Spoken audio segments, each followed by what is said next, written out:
परम सत्कारयोग उपस्थित साध संगत जी, सब अपनी अपनी रसना नूं पवित्र करिए। गज के आखिए धन श्री सतगुरु नानक देव जी। नामधारी हिरदे सम्राट सतगुरु नूं याद करिए। सब गज के आखिए धन श्री सतगुरु जगजीत सिंह जी। वक़्त दे मालक नूं याद करिए। हाजरा हजूर सतगुरु नूं याद करिए। सब गज के आखो धन श्री सतगुरु उदय सिंह जी। साध संगत जी, आप जी श्री सतगुरु नानक देव जी का इतिहास लड़ीबद्ध सरवण कर रहे सी। इतिहास इत्थे पहुँच चुका सी। श्री सतगुरु नानक देव जी मरदाना जी नूं एक लाल दिता है। वो लाल दे के बिशंबरपुर जिहड़ा अजकल पटना साहिब है, उस बिशंबरपुर विच भेजते ने कि भाई मरदाना जी इसनूं वेच के तुसी अपना भोजन खरीद के भोजन छक लवो। इत्थे कई ग्रंथाकार जी ये भी लिखते हैं कि गुरु साहब ने इस नाम दा अनमोल नाम दा नाम बारे कितना कीमती है। ये अनमोलक नाम है, चार अखरां दा नाम सानू दिता है। सतगुरु नानक देव जी मरदाना जी नूं लाल दे के भेजिया। वो बड़ियां दुकानां ते गए। किसी ने आख्या मैं 3 तांबे दे रुपये दे देवांगा, किसी ने आख्या मैं गज कपड़ा दे देवांगा, किसी ने आख्या सब्जी लै लै, फ्रूट वाले ने आख्या मेरे कोलों कुछ फ्रूट लै जा। इस तरह हरेक दुकानदार ने जिन्नी कि उन्होंने समझ सी उन्हें उदा उन्ना मुल पाया। वो मरदाना जी वापस गुरु साहब को आ जाते हैं। वो आन के अर्ज करते हैं, पातशाह इहदा ते मुल आ पै रहा है, उस मुल दे नाल ते भोजन भी नहीं मिलता। गुरु साहब फिर बचन किया भी तू साल सराय जोहरी कोल जा। मरदाना जी वापस नगर में जाते हैं। वो जाके पुछते हैं साल सराय जोहरी बारे। साल सराय जोहरी नूं मिलते ने, उन्होंने दसते ने कि वो जो लाल दिखाते ने जोहरी नूं, जोहरी अपने अंदरों बहुत ही कीमती रेशम का कपड़ा लैके आउंदा है। उस कपड़े दे विच उस लाल नूं रख के उन्होंने बहुत ध्यान नाल देखदा है ते उस दे उत्ते कुछ लिखिया हुंदा है। जोगी जिहड़ा साल सराय सीगा वो उस लिखे नूं वेख के वो 100 रुपया भेटा उस लाल दे अगे धर दिंदा, भाव मरदाना जी नूं दे दिंदा है। तो वो कहन लगदा है कि इस दी कीमत करोड़ रुपया भी दे दिए तो वो भी थोड़ी है, तो ये इस दी भेटा है।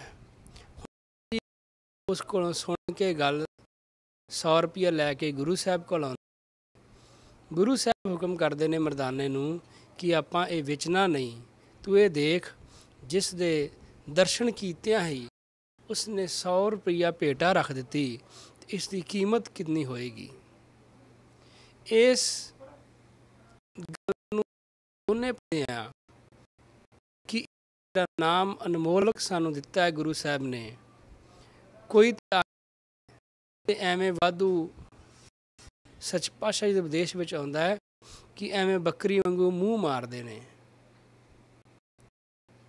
साध संगत जी, ये जिहड़ा नाम है गुप्ता नाम वरता विच कलयुग। सतगुरु साहब ने ये हुक्म किया है कि गुप्त नाम वरता युग विच नहीं बोलना। कुछ मंत्र हुंदे ने जिन्हां नूं उच्ची बोलिया जावे ते उन्हां दी शक्ति घट जाती है। इसे तरह ही ये जिहड़ा नाम है, ये जदों असीं इस नूं अपने मन दे विच ਜਪਦੇ ਹਾਂ ਤੇ ਇਹਦਾ ਸਾਨੂੰ ਫਲ ਪੂਰਾ ਮਿਲਦਾ ਹੈ ਜਦੋਂ ਅਸੀਂ ਇਹਨੂੰ ਉੱਚੀ ਜਪਦੇ ਹਾਂ। ਸੰਤ ਰਤਵਾੜਾ ਸਾਹਿਬ ਜੀ, ਸੰਤ ਵਰਿਆਮ ਸਿੰਘ ਜੀ ਸਨ ਰਤਵਾੜਾ ਸਾਹਿਬ ਵਾਲੇ, ਉਹ ਭੈਣੀ ਸਾਹਿਬ ਆਇਆ ਕਰਦੇ ਸਨ। ਤੁਸੀਂ ਕਈ ਵਾਰ ਜ਼ਿਕਰ ਸੁਣਿਆ ਕਿ ਇਹ ਸੰਤ ਬਾਬਾ ਜੀ ਸੂਬਾ ਦਸਵੰਤ ਸਿੰਘ ਜੀ ਤੋਂ ਇਹਨਾਂ ਨੇ ਭਜਨ ਪੁੱਛਿਆ। ਉਸ ਤੋਂ ਬਾਅਦ ਅੱਜ ਕੱਲ੍ਹ ਹਜ਼ਾਰਾਂ ਹੀ ਸਿੱਖਾਂ ਨੂੰ ਇਹਨਾਂ ਨੇ ਨਾਮ ਦੀ ਦਾਤ ਦਿੱਤੀ ਹੈ। ਸੱਚ ਪਾਤਸ਼ਾਹ ਜੀ ਕਈ ਵਾਰ ਉਹਨਾਂ ਦੇ ਪ੍ਰਯੋਗ ਦੇ ਵਿੱਚ, ਅੱਸੂ ਦੇ ਮੇਲੇ ਦੇ ਵਿੱਚ ਉਹਨਾਂ ਦੇ ਰਤਵਾੜਾ ਸਾਹਿਬ ਜਾਂਦੇ ਸਨ। ਮੈਨੂੰ ਵੀ ਮੌਕਾ ਮਿਲਿਆ, ਇੱਕ ਦੋ ਵਾਰੀ ਗਿਆ ਮੈਂ ਸੱਚ ਪਾਤਸ਼ਾਹ ਜੀ ਦੇ ਨਾਲ। ਉਹ ਵੀ ਸੱਚ ਪਾਤਸ਼ਾਹ ਜੀ। ਇੱਕ ਦਿਨ ਮੈਂ ਉਹਨਾਂ ਦੀ ਰਿਕਾਰਡਿੰਗ ਸੁਣਦਾ ਪਿਆ ਸੀ ਨਾਮ ਬਾਰੇ, YouTube 'ਤੇ ਹੈਗੀ। ਉਹਨੇ ਬਹੁਤ ਵਧੀਆ ਤਰੀਕੇ ਨਾਲ ਸਮਝਾਇਆ ਨਾਮ ਬਾਰੇ ਕਿ ਜਦੋਂ ਤੁਸੀਂ ਉੱਚੀ ਨਾਮ ਜਪਦੇ ਹੋ, ਮੰਨ ਲਵੋ ਕਿ ਤੁਹਾਨੂੰ ਨਾਮ ਦਾ ਗੁਪਤ ਨਾਮ ਵਰਤਿਆਂ ਜਪਿਆਂ ਤੁਹਾਨੂੰ 1000 ਰੁਪਈਆ ਨਾਮ ਮਿਲਣਾ ਹੈ। ਜੇ ਤੁਸੀਂ ਉੱਚੀ ਜਪਦੇ ਹੋ ਤਾਂ ਤੁਹਾਨੂੰ ਉਹਦਾ ਮੁੱਲ ਜਿਹੜਾ ਹੈ ਸਿਰਫ 100 ਰੁਪਈਆ ਮਿਲੇਗਾ। ਜੇ ਤੁਸੀਂ ਬਿਨਾਂ ਨਹਾਉਣ ਤੋਂ ਜਪਦੇ ਹੋ, ਉਹਨਾਂ ਨੇ ਬੜਾ ਕੁਝ ਦੱਸਿਆ ਸੀ ਇਹਦੇ ਬਾਰੇ। ਮੈਂ ਸਿਰਫ 2 ਗੱਲਾਂ ਇੰਨੀਆਂ ਦੱਸਣੀਆਂ ਨੇ ਕਿ ਜਿਹੜਾ ਇਹ ਨਾਮ ਹੈ, ਇਹ ਸੱਚ ਪਾਤਸ਼ਾਹ ਜਿਹੜਾ ਹੁਕਮ ਹੈ ਗੁਰਬਾਣੀ ਵਿੱਚ ਲਿਖਿਆ, ਇਹਨੂੰ ਗੁਪਤ ਜਪਣਾ। ਇਹਦੇ ਬਹੁਤ ਕਾਰਨ ਨੇ। ਵਿਦਵਾਨ ਸੱਜਣ ਜਦੋਂ ਪੜ੍ਹਦੇ ਨੇ ਉਹ ਕੋਈ ਨਾ ਕੋਈ ਖੋਜ ਕਰ ਲੈਂਦੇ ਨੇ, ਪਰ ਸਾਨੂੰ ਕਦੀ ਵੀ ਇਹ ਗੱਲ ਨਹੀਂ ਸੋਚਣੀ ਚਾਹੀਦੀ ਕਿ ਜਿਹੜੇ ਸਾਨੂੰ ਸਤਿਗੁਰੂ ਸਾਹਿਬ ਨੇ ਹੁਕਮ ਕਰੋ, ਸਾਇੰਟੀਫਿਕ ਮੈਥਡ ਲੱਭੋ, ਤੇ ਫਿਰ ਅਸੀਂ ਮੰਨਾਂਗੇ। ਫਿਰ ਅਸੀਂ ਉਹ ਸਾਇੰਸ ਕਰਕੇ ਮੰਨਿਆ, ਨਹੀਂ ਉਸ ਹੁਕਮ ਨੂੰ ਮੰਨਿਆ। ਇਸ ਕਰਕੇ ਜਿਹੜਾ ਵੀ ਹੁਕਮ ਹੈ ਲੈਣਾ, ਉਹ ਉੱਚੀ ਨਹੀਂ ਲੈਣਾ। ਉਹਦੇ ਵਿੱਚ ਬਹੁਤ ਵੱਡਾ ਭੇਦ ਹੈ। ਕੋਈ ਉਹਦਾ ਕਿੰਨਾ ਫਲ ਮਿਲੇਗਾ ਜੇ ਸਾਨੂੰ ਪਤਾ ਲੱਗ ਜਾਵੇ ਵੀ ਇੱਕ ਵਾਰੀ ਭਜਨ ਦਾ ਨਾਮ ਲਿਆ 1000 ਰੁਪਈਆ ਗੁਪਤ ਰੂਪ ਵਿੱਚ ਜਾਮ ਜਪਾਂਗੇ, ਅਤੇ ਜੇ ਮੈਂ ਉੱਚੀ ਮਿਲੇਗਾ। ਸਾਧ ਸੰਗਤ ਜੀ, ਸਾਨੂੰ ਰਾਈਟ ਵੇ ਹੱਥੋਂ ਹੱਥੀ ਪੈਸੇ ਮਿਲਦੇ ਹੁਣ, ਅਸੀਂ ਕਦੀ ਵੀ ਉੱਚੀ ਨਾ ਜਪੀਏ।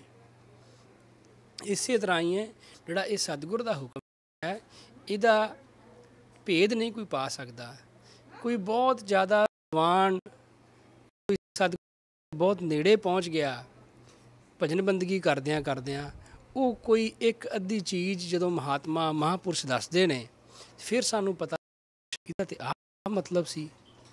ਇਸ ਕਰਕੇ ਸੱਚ ਪਾਤਸ਼ਾਹ ਇਹਨਾਂ ਸਾਰੇ ਹੁਕਮਾਂ ਦਾ, ਮਰਜ਼ਾਦਾ ਦਾ ਕੋਈ ਅੰਤ ਨਹੀਂ ਪਾ ਸਕਦਾ। ਇਸੇ ਤਰ੍ਹਾਂ ਹੀ ਜਿਹੜਾ ਸਿਰਫ ਉਸ ਸਾਰੇ ਨਗਰ ਵਿੱਚੋਂ ਇਹ ਉਸਦੀ ਕੀਮਤ ਦੱਸੀ, ਬਾਕੀਆਂ ਨੇ ਤੇ ਇੱਕ ਸੋਹਣਾ ਵੇਖਣ ਨੂੰ ਉਸ ਲਾਲ।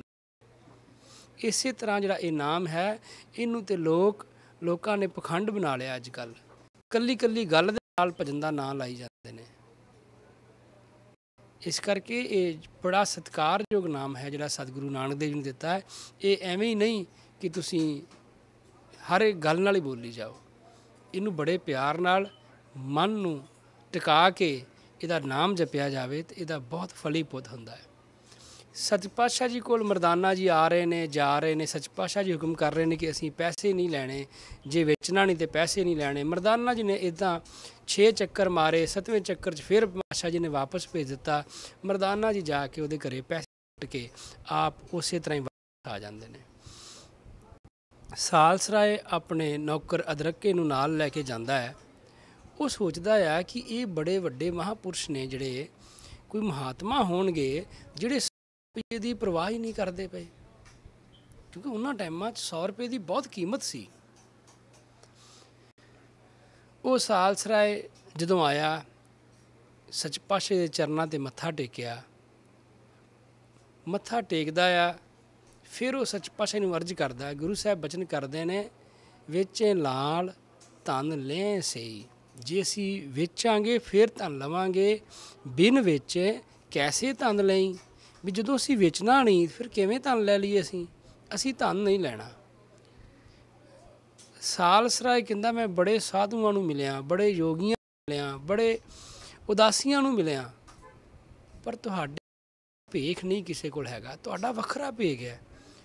ਕਿਰਪਾ ਕਰਕੇ ਉਪਦੇਸ਼ ਦਿਓ। ਤੁਸੀਂ ਸੱਚ ਪਾਤਸ਼ਾਹ ਜੀ ਤੋਂ ਉਪਦੇਸ਼ ਮੰਗਦਾ ਹੈ। ਗੁਰੂ ਸਾਹਿਬ ਬਖਸ਼ਿਸ਼ ਕਰਦੇ ਨੇ, ਉਪਦੇਸ਼ ਦਿੰਦੇ ਨੇ।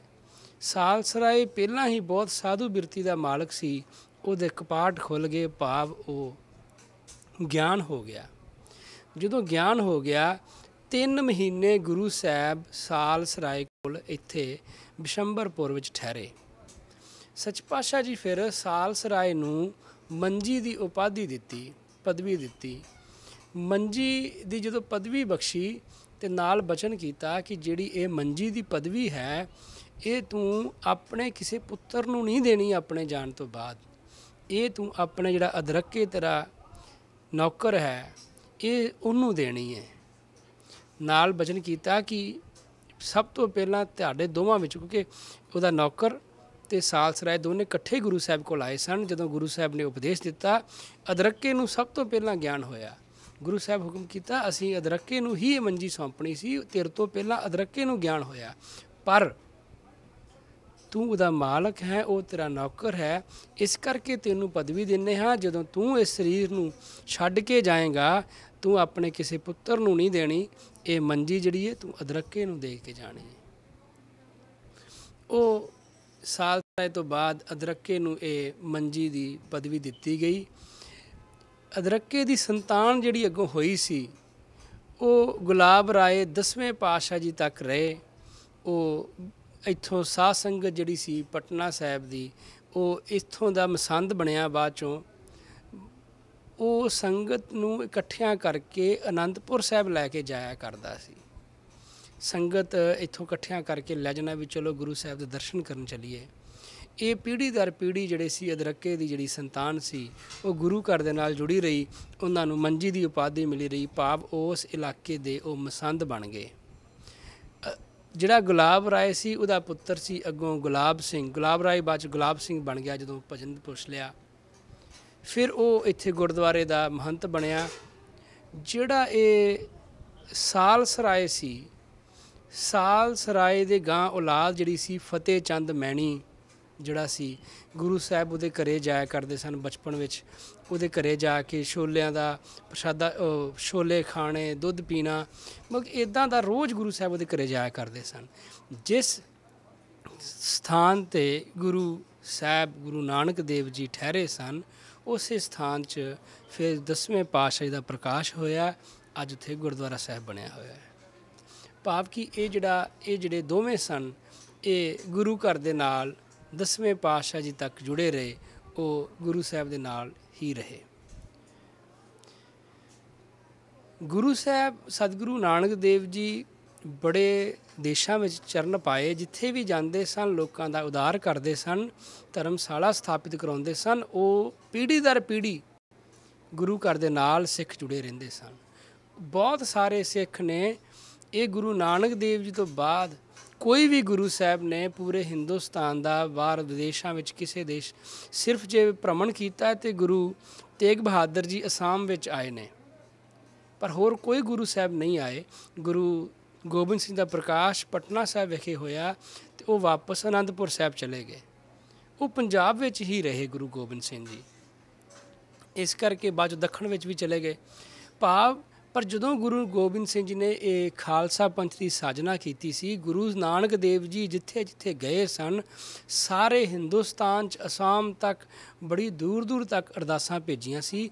ਇਹ ਉਹੀ ਸਿੱਖ ਸਨ ਜਿਹੜੇ ਗੁਰੂ ਨਾਨਕ ਦੇਵ ਜੀ ਨੇ ਸਾਜੇ ਸਨ।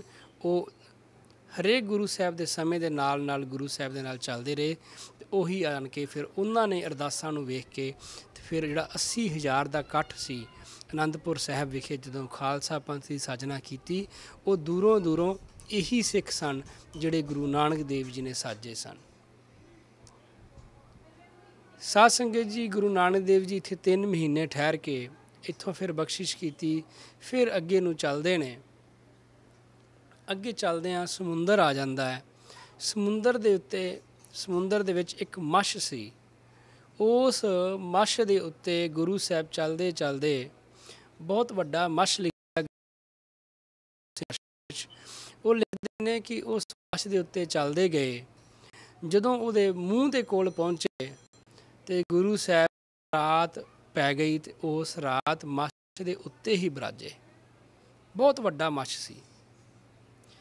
ਜਦੋਂ ਰਾਤ ਬਤੀਤ ਕੀਤੀ ਤੇ ਚਰਨ ਪਾਏ ਸਨ, ਉਹਦੇ ਉੱਤੇ ਹੀ ਸੈਰ ਕਰ ਰਹੇ ਸਨ ਤੇ ਮੱਛ ਦਾ ਉਧਾਰ ਕਰਨ ਆਏ ਸਨ। ਜਦੋਂ ਉਹਦੇ ਮੂੰਹ ਦੇ ਕੋਲ ਪਹੁੰਚੇ ਉਸ ਮੱਥ ਦੇ ਉੱਤੇ ਐਸੀ ਕਿਰਪਾ ਕੀਤੀ ਕਿ ਉਹ ਮਨੁੱਖਾ ਸਰੀਰ ਧਾਰਨ ਕਰਕੇ ਸਾਹਮਣੇ ਆ ਗਿਆ। ਖੁਸ਼ ਹੋਇਆ ਕਿ ਆਪ ਜੀ ਕਿਰਪਾ ਕੀਤੀ ਹੈ। ਮੈਂ ਤੇ ਬੜੇ ਚਿਰ ਦਾ ਇਹੀ ਇੰਤਜ਼ਾਰ ਵਿੱਚ ਬੈਠਾ ਸੀ ਕਿ ਮੇਰੀ ਕੋਈ ਆਣ ਕੇ ਖਲਾਸੀ ਕਰੇ, ਮੈਨੂੰ ਮਹਾਂਪੁਰਸ਼ ਪਹੁੰਚਾਉਣਗੇ। ਫਿਰ ਭਾਈ ਬਾਲੇ ਤੇ ਮਰਦਾਨੇ ਨੇ ਅਰਜ਼ ਕੀਤੀ ਗੁਰੂ ਸਾਹਿਬ ਨੂੰ ਕਿ ਇਹ ਮਨੁੱਖਾ ਸਰੀਰ ਬਣ ਗਿਆ, ਇਹ ਮੱਛ ਕਿਵੇਂ ਬਣਿਆ ਸੀ? ਫਿਰ ਆਪਣੀ ਪਿਛਲੇ ਜਨਮ ਦੀ ਕਥਾ ਸੁਣਾਉਂਦਾ ਹੈ। ਮੈਂ ਰਾਜੇ ਜਨਕ ਦਾ ਨੌਕਰ ਸੀ, ਉਹਦਾ ਸੇਵਕ ਸੀ ਰਾਜੇ ਜਨਕ ਦਾ। ਰਾਜੇ ਜਨਕ ਨੇ ਮੇਰਾ ਕਿ ਆਹ ਕੰਮ ਕਰਕੇ ਆ, ਕਹਿੰਦਾ ਕਿ ਜਦੋਂ ਮੈਂ ਉਹ ਕੰਮ ਕੀਤਾ ਮਨ ਨਾ ਲੱਗਿਆ, ਉਹਦੇ ਵਿੱਚ ਕੰਮ ਕਰਨ ਨੂੰ ਮਨ ਨਾ ਲੱਗਿਆ ਤੇ ਮੈਂ ਬੜਾ ਦੁਖੀ ਹੋ ਕੇ ਕੰਮ ਕੀਤਾ। ਤੇ ਰਾਜਾ ਜਨਕ ਨੇ ਆਖਿਆ ਕਿ ਤੂੰ ਮੱਛੀਆਂ ਮਨ ਲਾ ਕੇ ਨਹੀਂ ਕੀਤਾ। ਵੱਡਾ ਰਾਜਾ ਜਨਕ ਹੈ, ਇਹ ਗੁਰਬਾਣੀ ਵਿੱਚ ਵੱਡਾ ਸ਼ਬਦ ਸਿਰਫ ਰਾਜਾ ਜਨਕ ਵਾਸਤੇ ਵਰਤਿਆ ਗਿਆ, ਹੋਰ ਕਿਸੇ ਵਾਸਤੇ ਨਹੀਂ ਵਰਤਿਆ ਗਿਆ। ਜਨਕ ਰਾਜਾ ਹੁੰਦਾ ਹੋਇਆ ਵੀ ਨਹੀਂ ਸੀ, ਉਹ ਬ੍ਰਾਹਮਣਾਂ ਨੂੰ ਵੀ ਉਪਦੇਸ਼ ਦਿੰਦਾ ਸੀ। ਬਹੁਤ ਬ੍ਰਾਹਮਣ ਆਣ ਕੇ ਉਪਦੇਸ਼ ਲੈਂਦੇ ਸਨ। ਰਾਜਾ ਹੁੰਦਾ ਹੋਇਆ ਉਹਨੂੰ ਕਈ ਸੁਖਦੇਵ ਮੁਨੀ ਜੀ ਜਿਹੜੇ 16 ਕਲਾਂ ਪੂਰਨ ਸਨ, ਉਹਨਾਂ ਨੇ ਵੀ ਆਣ ਕੇ ਰਾਜੇ ਜਨਕ ਨੂੰ ਗੁਰੂ ਅੰਤਰਜਾਮੀ ਵੀ ਸੀ। ਜਦੋਂ ਰਾਜੇ ਜਨਕ ਨੂੰ ਪਤਾ ਲੱਗਾ ਕਿ ਇਹਨੇ ਮੇਰਾ ਕੰਮ ਤੇ ਕਰ ਦਿੱਤਾ ਹੈ, ਪਰ ਮਨ ਤਰ੍ਹਾਂ ਮੱਛੀ ਪਾਣੀ ਤਲਫਦੀ ਹੈ, ਰਾਜੇ ਜਨਕ ਨੇ ਸ਼ਰਾਪ ਦਿੱਤਾ ਕਿ ਜਾ ਕੇ ਫਿਰ ਉਹ ਚਰਨਾਂ ਤੇ ਡਿੱਗਾ ਵੀ ਮੇਰੇ ਤੋਂ ਗਲਤੀ ਹੋ ਗਈ, ਕਿਰਪਾ ਕਰੋ, ਮੇਰਾ ਘਰ ਕਿਸ ਤਰ੍ਹਾਂ ਹੋਏਗਾ? ਫਿਰ ਰਾਜੇ ਜਨਕ ਨੇ ਕਿ ਇਸ ਤਰ੍ਹਾਂ ਕਲਯੁਗ ਦੇ ਵਿੱਚ ਅਵਤਾਰ ਪੈਦਾ ਹੋਣਗੇ, ਉਹ ਕਿਰਪਾ ਕਰਨਗੇ ਤੇਰੇ ਤੇ, ਤੈਨੂੰ ਆਣ ਕੇ ਤੇਰਾ ਜਿਹੜਾ ਇਹ ਮੱਛ ਦਾ ਜਨਮ ਹੈ ਉਹ ਕੱਟਣਗੇ। ਇਸ ਤਰ੍ਹਾਂ ਗੁਰੂ ਸਾਹਿਬ ਨੇ ਕਿਰਪਾ ਕੀਤੀ, ਉਸਨੂੰ ਮੱਛ ਦੇ ਜਨਮ ਚੋਂ ਕੱਟ ਕੇ ਉਹਦਾ ਉਧਾਰ ਕੀਤਾ। ਸਾਧ ਸੰਗਤ ਜੀ, ਗੁਰੂ ਸਾਹਿਬ ਜਿਹੜਾ ਅਸਾਮ, ਬੰਗਾਲ, ਬ੍ਰਹਮਾ, ਇਹ ਜਿੰਨਾ ਇਲਾਕਾ ਆ ਇੱਕ ਰਹੇ ਨੇ ਗੁਰੂ ਸਾਹਿਬ। ਇੱਥੇ ਵਿਚਰਦੇ ਇੱਕ ਪਿੰਡ ਵਿੱਚ ਗਏ। ਜਦੋਂ ਪਿੰਡ ਵਿੱਚ ਗਏ ਤੇ ਪਿੰਡ ਦੇ ਬਾਹਰ ਹੀ ਗੁਰੂ ਸਾਹਿਬ ਬਿਰਾਜਮਾਨ ਹੋ ਗਏ, ਬੈਠ ਗਏ। ਭਾਈ ਲੱਗੀਏ ਸਾਹਿਬ ਨੇ ਬਚਨ ਕੀਤਾ ਕਿ ਤੂੰ ਇੱਕ ਕੰਮ ਕਰ, ਇਸ ਨਗਰ ਵਿੱਚ, ਉਹ ਕਹਿੰਦਾ ਜੀ ਨਗਰ ਵਿੱਚ ਮੈਂ ਜਾਣਾ, ਮੈਨੂੰ ਕਿਹੜਾ ਕੋਈ ਜਾਣਦਾ ਹੈ ਉੱਥੇ? ਗੁਰੂ ਸਾਹਿਬ ਹੁਕਮ ਕਰਦੇ ਨਹੀਂ, ਨਗਰ ਜਾ, ਤੈਨੂੰ ਝੰਡੇ ਦੇ ਘਰ ਵਿੱਚ ਜਾਈ, ਝੰਡੇ ਨਾਮ ਦਾ ਉਹਨੂੰ ਮਿਲ, ਉਹ ਤੈਨੂੰ ਭੋਜਨ ਛਕਾਏਗਾ ਤੇਰੀ। ਹੁਣ ਮਰਦਾਨਾ ਜੀ ਜਦੋਂ ਪਿੰਡ ਵਿੱਚ ਜਾਂਦੇ ਨੇ, ਪਿੰਡ ਆਦਮੀ ਮਿਲਿਆ ਜਿਸ ਦਾ ਨਾਮ ਇੰਦਰ ਸੈਨ ਮਿਲਿਆ। ਤੇ ਇੰਦਰ ਸੈਨ ਨੇ ਪੁੱਛਿਆ ਵੀ ਕੀ ਗੱਲ ਹੈ, ਕਿੱਧਰ ਆਇਆ ਭਾਈ, ਤੂੰ ਤੇ ਕਦੀ ਵੇਖਿਆ ਨਹੀਂ ਪਹਿਲਾਂ ਤੈਨੂੰ। ਉਹਨੇ ਦੱਸਿਆ ਕਿ ਮੈਂ ਨਾਮ ਦੇ ਆਦਮੀ ਨੂੰ ਮਿਲਣਾ ਹੈ। ਉਹ ਇੰਦਰ ਸੈਨ ਮਰਦਾਨੇ ਨੂੰ ਝੰਡੇ ਦੇ ਘਰ ਲੈ ਗਿਆ ਤੇ ਉਹਨੇ ਜਾ ਕੇ ਉਹਨੂੰ ਆਖਿਆ, ਸੈਨ ਨੇ ਵੀ ਝੰਡੇ ਨੂੰ ਕਿ ਤੈਨੂੰ ਆਦਮੀ ਮਿਲਣ ਆਇਆ ਹੈ। ਝੰਡੇ ਨੇ ਵੇਖਿਆ ਕਿ ਅੱਜ ਤੱਕ ਮੈਂ ਕਦੀ ਮੈਨੂੰ ਮਿਲਿਆ ਨਹੀਂ, ਇਹਨੂੰ ਮੇਰੇ ਨਾਂ ਦਾ ਕਿਵੇਂ ਪਤਾ ਹੈ, ਇਹ ਕੌਣ ਆ? ਜਦੋਂ ਉਹਨੇ ਪੁੱਛਿਆ ਮਰਦਾਨੇ ਨੂੰ, ਸਾਡੇ ਸਤਿਗੁਰੂ ਜੀ ਆਏ ਨੇ, ਉਹ ਬਾਹਰ ਨਗਰ ਤੋਂ ਬਾਹਰ ਹੀ ਵਿਸ਼ਰਾਮ ਕਰ ਰਹੇ ਨੇ। ਨਾਨਕ ਮੈਨੂੰ ਤੇ ਉਹਨਾਂ ਨੇ ਆਖਿਆ ਕਿ ਝੰਡੇ ਨਾਂ ਦਾ ਮਨੁੱਖ ਇਸ ਪਿੰਡ ਵਿੱਚ ਰਹਿੰਦਾ ਹੈ, ਉਸ ਨੂੰ ਜਾ ਕੇ ਮਿਲ। ਜਦੋਂ ਇਹ ਗੱਲ ਹੋਈ ਤੇ ਉਹ ਝੰਡਾ ਜਿਹੜਾ ਸੀ ਬਹੁਤ ਖੁਸ਼ ਹੋਇਆ। ਉਹ ਕਹਿੰਦਾ ਕਿ ਮੈਨੂੰ ਉਹਨਾਂ ਮਹਾਂਪੁਰਸ਼ਾਂ ਦੇ ਕੋਲ ਛੇਤੀ ਲੈ ਚੱਲੋ। ਗੁਰੂ ਸਾਹਿਬ ਦੇ ਆਣ ਕੇ ਉਹਨੇ ਦਰਸ਼ਨ ਕੀਤੇ, ਮੱਥਾ ਟੇਕਿਆ, ਮਨ ਜਿਹੜਾ ਸੀ ਬੜਾ ਸ਼ਾਂਤ ਹੋ ਗਿਆ, ਕਿਉਂਕਿ ਇਹ ਜਿਹੜਾ ਝੰਡਾ ਸੀ ਇਹਦਾ ਗੁਰੂ ਸਾਹਿਬ ਉਧਾਰ ਕਰਨ ਆਏ ਸਨ। ਝੰਡਾ ਰੋਜ਼ ਇਹੀ ਸੋਚਦਾ ਰਹਿੰਦਾ ਸੀ ਕਿਸ ਤਰ੍ਹਾਂ ਉਸ ਅਕਾਲ ਪੁਰਖ ਨਾਲ ਅਭੇਦਤਾ ਹੋ ਜਾਵੇ, ਕਿਸ ਤਰ੍ਹਾਂ ਉਸ ਅਕਾਲ ਪੁਰਖ ਨੂੰ ਮਿਲਿਆ ਜਾ ਸਕੇ, ਵਿੱਚ ਇਹ ਲਾਲਸਾ। ਗੁਰੂ ਸਾਹਿਬ ਨੂੰ ਅਰਜ਼ ਕਿ ਮੈਂ ਤੇ ਬੜਾ ਉਪਕਾਰ ਕੀਤਾ ਮੇਰੇ ਤੇ ਅਕਾਲ ਪੁਰਖ ਨੇ ਕਿ ਤੁਹਾਨੂੰ ਮਹਾਂਪੁਰਸ਼ਾਂ ਨੂੰ ਸਾਡੇ ਕੋਲ ਇਸ ਨਗਰ ਵਿੱਚ ਭੇਜ ਦਿੱਤਾ ਹੈ। ਗੁਰੂ ਸਾਹਿਬ ਹੁਕਮ ਕਰਦੇ ਨੇ, ਝੰਡੇ ਨੂੰ ਦੇਖਿਆ ਹੈ ਕਦੀ? ਉਹ ਕਹਿੰਦਾ ਨਹੀਂ ਜੀ, ਦੇਖਿਆ ਤੇ ਨਹੀਂ। ਜੇ ਤੁਹਾਨੂੰ ਪੂਰਨ ਗਿਆਨ ਹੈ ਤੇ ਕਿਰਪਾ ਕਰਕੇ ਤੁਸੀਂ ਮੈਨੂੰ ਉਸ ਅਕਾਲ, ਗੁਰੂ ਸਾਹਿਬ ਹੁਕਮ ਕਰਦੇ ਨੇ, ਤੂੰ ਗਿਆਨੀ ਲੱਗਦਾ ਹੈ, ਜਦੋਂ ਅਕਾਲ ਪੁਰਖ ਨੂੰ ਲੱਭਣ ਦੀ ਖੋਜ ਕਰਦਾ ਹੈ, ਤੂੰ ਇਕੱਲਾ ਕਰਦਾ ਕਿ ਤੇਰੇ ਨਾਲ ਕੋਈ ਸਾਥੀ ਵੀ ਹੈਗਾ ਤੇਰਾ? ਉਹ ਕਹਿੰਦਾ ਜੀ ਮੇਰਾ ਸਾਥੀ ਵੀ ਹੈਗਾ। ਗੁਰੂ ਸਾਹਿਬ ਹੁਕਮ ਕਰਦੇ ਵੀ ਨਾਲ ਲੈ ਗਿਆ। ਉਹ ਵਾਪਸ ਆਉਂਦਾ ਨਗਰ ਵਿੱਚ। ਇੰਦਰਸੈਨ ਤੇ ਝੰਡਾ, ਇਹ ਦੋਵਾਂ ਦੀ ਬਿਰਤੀ ਇਹ ਸੀ ਕਿ ਕਿਸੇ ਟਾਈਮ ਸਾਨੂੰ ਕੋਈ ਮੌਕਾ ਮਿਲੇ, ਅਸੀਂ ਉਸ ਅਕਾਲ ਪੁਰਖ ਨੂੰ ਮਿਲ ਕੇ ਸਾਨੂੰ ਸਾਡੇ ਜੀਵਨ ਦਾ ਗਿਆਨ ਹੋ ਜਾਵੇ। ਹੁਣ ਇੰਦਰਸੈਨ ਤੇ ਝੰਡਾ ਜਿਹੜੇ ਸਨ, ਇਹ ਦੋਨੇ ਆਣ ਕੇ ਗੁਰੂ ਸਾਹਿਬ ਦੇ ਕੋਲ ਬੈਠ ਜਾਂਦੇ ਨੇ। ਗੁਰੂ ਸਾਹਿਬ ਨੂੰ ਅਰਜ਼ ਕਰਦੇ ਨੇ, ਕਿਰਪਾ ਕਰੋ ਸਾਨੂੰ ਉਹ ਗਿਆਨ ਬਖਸ਼ੋ, ਉਹ ਉਪਦੇਸ਼ ਦਿਓ ਜਿਸ ਨਾਲ ਸਾਨੂੰ ਸਾਡੇ ਸਰੂਪ ਦੇ ਅੰਤਰਾ ਕਰਨ, ਸਾਨੂੰ ਸਾਡੇ ਸਰੂਪ ਦੇ ਦਰਸ਼ਨ ਕਰਾ ਦਿਓ, ਸਾਨੂੰ ਪਰਮਾਤਮਾ ਦੇ ਨਾਲ ਮਿਲਾ ਦਿਓ, ਦੇ ਕਦੀ ਨਾਸ ਨਾ ਹੋਵੇ, ਇਹ ਸੁੱਖ ਤੇ ਦੁੱਖ ਨਾ ਹੋਵੇ। ਉਹ ਇਸ ਤਰ੍ਹਾਂ ਦੀਆਂ ਅਰਜ਼ਾਂ ਕਰਦੇ ਨੇ ਗੁਰੂ ਸਾਹਿਬ ਨੂੰ। ਤੇ ਸਤਿਗੁਰੂ ਨਾਨਕ ਦੇਵ ਜੀ ਬਚਨ ਕਰਦੇ ਨੇ ਕਿ ਮੈਂ ਤੁਹਾਨੂੰ ਪ੍ਰਾਪਤੀ ਕਰਾ ਦੇਵਾਂਗਾ, ਪਰ ਮੈਨੂੰ ਤੁਸੀਂ, ਮੈਂ ਗੁਰੂ ਦਕਸ਼ਨਾ ਪਹਿਲਾਂ ਲਵਾਂਗਾ, ਗਿਆਨ ਬਾਅਦ ਵਿੱਚ ਕਰਾਵਾਂਗਾ। ਤੁਸੀਂ ਦੱਸੋ ਤੁਹਾਨੂੰ ਮਨਜ਼ੂਰ ਹੈ? ਉਹ ਕਹਿੰਦੇ ਜੀ ਸਾਨੂੰ ਮਨਜ਼ੂਰ ਹੈ, ਤੁਸੀਂ ਦੱਸੋ ਕੀ ਗੁਰੂ ਦਕਸ਼ਨਾ ਦਈਏ? ਗੁਰੂ ਸਾਹਿਬ ਹੁਕਮ ਕਰਦੇ ਨੇ, ਤੁਹਾਨੂੰ ਤੁਹਾਡੇ ਨਿਜ ਸਰੂਪ, ਕਹਿੰਦੇ ਜੀ ਅਸੀਂ ਇਹੀ ਲੱਭਣਾ ਚਾਹੁੰਦੇ ਹਾਂ। ਗੁਰੂ ਸਾਹਿਬ ਕਰਦੇ ਨੇ ਦਕਸ਼ਨਾ ਦਿਓ। ਉਹ ਕਹਿੰਦੇ ਸਤ ਬਚਨ ਜੀ ਮੰਗੋ, ਕੀ ਮੰਗਣਾ ਹੈ? ਸਾਧ ਸੰਗਤ ਜੀ, ਜਦੋਂ ਅੱਗੇ ਕਥਾ ਜਾਏਗੀ, ਥੋੜ੍ਹਾ ਜਿਹਾ ਕਥਾ ਦੇ ਨਾਲ ਜੁੜਿਓ। ਜਿਸ ਤਰ੍ਹਾਂ ਗੁਰੂ ਸਾਹਿਬ ਉਹਨਾਂ ਕੋਲੋਂ ਕੁਝ ਮੰਗਣਗੇ, ਮਨ ਕਰਕੇ, ਤਨ ਕਰਕੇ, ਇੱਕ ਵਾਰੀ ਆਪਣੀਆਂ ਮਨ ਦੀਆਂ ਬਿਰਤੀਆਂ ਨੂੰ ਟਿਕਾ ਕੇ ਕੋਸ਼ਿਸ਼, ਸਾਰਾ ਛੱਡ ਕੇ ਉਸ ਅਵਸਥਾ ਨੂੰ ਪਹੁੰਚਣ ਦੀ ਕੋਸ਼ਿਸ਼ ਕੀਤੀ ਜਾਵੇ ਤੇ ਕੁਝ ਨਾ ਕੁਝ ਜ਼ਰੂਰ ਪ੍ਰਾਪਤ ਹੋਏਗਾ। ਜਿਸ ਤਰ੍ਹਾਂ ਗੁਰੂ ਸਾਹਿਬ ਇਹਨਾਂ ਨੂੰ ਉਪਦੇਸ਼ ਦੇਣਗੇ, ਜਿਸ ਤਰ੍ਹਾਂ ਇਹਨਾਂ ਨੂੰ ਹੁਕਮ ਕਰਨਗੇ, ਉਸ ਤਰ੍ਹਾਂ ਆਪਣੇ ਮਨ ਨੂੰ ਕਥਾ ਦੇ ਨਾਲ ਗੁਰੂ ਸਾਹਿਬ ਦੇ ਹੁਕਮ ਦੇ ਨਾਲ ਲਿਜਾਣ ਦੀ ਕੋਸ਼ਿਸ਼। ਗੁਰੂ ਸਾਹਿਬ ਨੇ ਹੁਕਮ ਕੀਤਾ ਇਹਨਾਂ ਨੂੰ, ਤੁਸੀਂ ਪਤਾ ਹੈ ਕਿ ਸੰਸਾਰ ਸਭ ਝੂਠਾ ਹੈ? ਉਹ ਆਂਦੇ ਹਾਂਜੀ, ਸੰਸਾਰ ਸਭ ਝੂਠਾ ਹੈ। ਗੁਰੂ ਸਾਹਿਬ ਹੁਕਮ ਕਰਦੇ, ਜੇ ਸੰਸਾਰ ਝੂਠਾ ਹੈ ਤੇ ਫਿਰ ਤੁਸੀਂ ਇਸ ਸੰਸਾਰ 'ਚ ਜੋ ਵੀ ਤੁਹਾਡੇ ਕੋਲ ਹੈਗਾ ਉਹ ਸਾਨੂੰ ਦੇ ਦਿਓ। ਉਹ ਕਹਿੰਦਾ ਜੀ ਸਾਡੇ ਕੋਲ ਧਨ ਪਦਾਰਥ ਹੈ, ਸਾਡਾ ਘਰ-ਬਾਰ ਹੈ, ਕੁਝ ਜ਼ਮੀਨ ਵੀ ਹੋ ਸਕਦੀ ਹੈ, ਕੁਝ ਪ੍ਰੋਪਰਟੀ ਵੀ ਹੈਗੀ ਹੈ। ਮੈਂ ਥੋੜ੍ਹਾ ਜਿਹਾ ਪਾ ਦੇਵਾਂ ਕਿਉਂਕਿ ਉਹ ਕੋਲ ਤਾਂ ਉਸ ਸਮੇਂ ਚੀਜ਼ਾਂ ਪਾਪ। ਅਸੀਂ ਵੀ ਜੇ ਆਪਣੇ ਆਪ ਨੂੰ ਇੱਕ ਵਾਰੀ ਵੇਖੀਏ, ਸਤਿਗੁਰ ਨੂੰ ਸਮਰਪਿਤ ਕਰਨਾ ਹੈ, ਘਰ-ਬਾਰ, ਗੱਡੀਆਂ ਨੇ, ਕੋਈ ਪ੍ਰਾਪਰਟੀ ਹੈ, ਸਾਰਾ ਕੁਝ ਇੱਕ ਮਿੰਟ ਲਈ ਇਹ ਸੋਚ ਦੇਵੋ ਕਿ ਅਸੀਂ ਸਤਿਗੁਰ ਨੂੰ ਦੇ ਦਿੱਤਾ, ਅੱਜ ਤੋਂ ਬਾਅਦ ਮੇਰੇ ਕੋਲ ਇਹ ਕੁਝ ਨਹੀਂ ਹੈਗਾ। ਗੁਰੂ ਸਾਹਿਬ ਹੁਕਮ ਕਰਦੇ ਨੇ, ਉਹ ਕਹਿੰਦੇ ਜੀ ਸਾਡਾ ਧਨ ਪਦਾਰਥ ਆਪ ਜੀ ਦੇ ਚਰਨਾਂ ਵਿੱਚ। ਗੁਰੂ ਸਾਹਿਬ ਨੇ ਠੀਕ ਹੈ, ਤੁਸੀਂ ਧਨ ਪਦਾਰਥ ਦੇ ਦਿੱਤਾ, ਸੋਚ ਕੇ ਮੈਂ ਤੁਹਾਨੂੰ ਆਖਿਆ ਕਿ ਨਾਸ਼ਵਾਨ ਚੀਜ਼ਾਂ ਜਿਹੜੀਆਂ ਨੇ ਉਹ ਮੈਨੂੰ ਦੇ ਦਿਓ। ਦੋਵੇਂ ਜਾਣੇ ਸੋਚਣ ਲੱਗੇ ਕਿ ਹੁਣ ਸਾਡੇ ਕੋਲ ਕੀ ਰਹਿ ਗਿਆ। ਉਹ ਕਹਿੰਦੇ ਜੀ ਘਰ-ਬਾਰ ਆਪ ਜੀ ਨੂੰ ਦੇ ਦਿੱਤਾ ਅਸੀਂ, ਹੁਣ ਸਾਡੇ ਕੋਲ ਸਾਡਾ ਸਰੀਰ ਰਹਿ ਗਿਆ। ਗੁਰੂ ਸਾਹਿਬ ਹੁਕਮ ਕਰਦੇ ਨੇ, ਜਿਹੜਾ ਇਹ ਧਨ ਪਦਾਰਥ ਹੈ ਇਹ ਵੀ ਨਾਸ਼ਵਾਨ ਹੈ, ਇਹਨੇ ਵੀ ਖਤਮ ਹੋ ਜਾਣਾ ਹੈ, ਇਹ ਤੁਹਾਡਾ ਸਰੀਰ ਵੀ ਨਾਸ਼ਵਾਨ ਹੈ, ਅਤੇ ਇਸ ਕਰਕੇ ਤੁਸੀਂ ਆਪਣਾ ਸਰੀਰ ਵੀ ਮੈਨੂੰ ਦੇ ਦਿਓ। ਜਦੋਂ ਸਰੀਰ ਵੀ ਮੈਨੂੰ ਦੇ ਦੇਵੋਗੇ, ਉਸ ਤੋਂ ਬਾਅਦ ਤੁਹਾਨੂੰ ਫਿਰ ਮੈਂ ਗਿਆਨ ਦੀ ਪ੍ਰਾਪਤੀ ਹੋਏਗੀ, ਮੈਂ ਫਿਰ ਗਿਆਨ ਕਰਾਵਾਂਗਾ।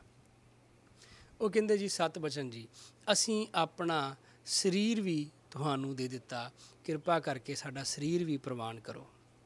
ਸੱਚ ਪਾਤਸ਼ਾਹ ਜੀ ਹੁਕਮ ਕਰਦੇ ਨੇ, ਹੁਣ ਫਿਰ ਸੋਚੋ, ਦੱਸੋ ਹੁਣ ਤੁਹਾਡੇ ਕੋਲ ਕੀ ਰਹਿ ਗਿਆ।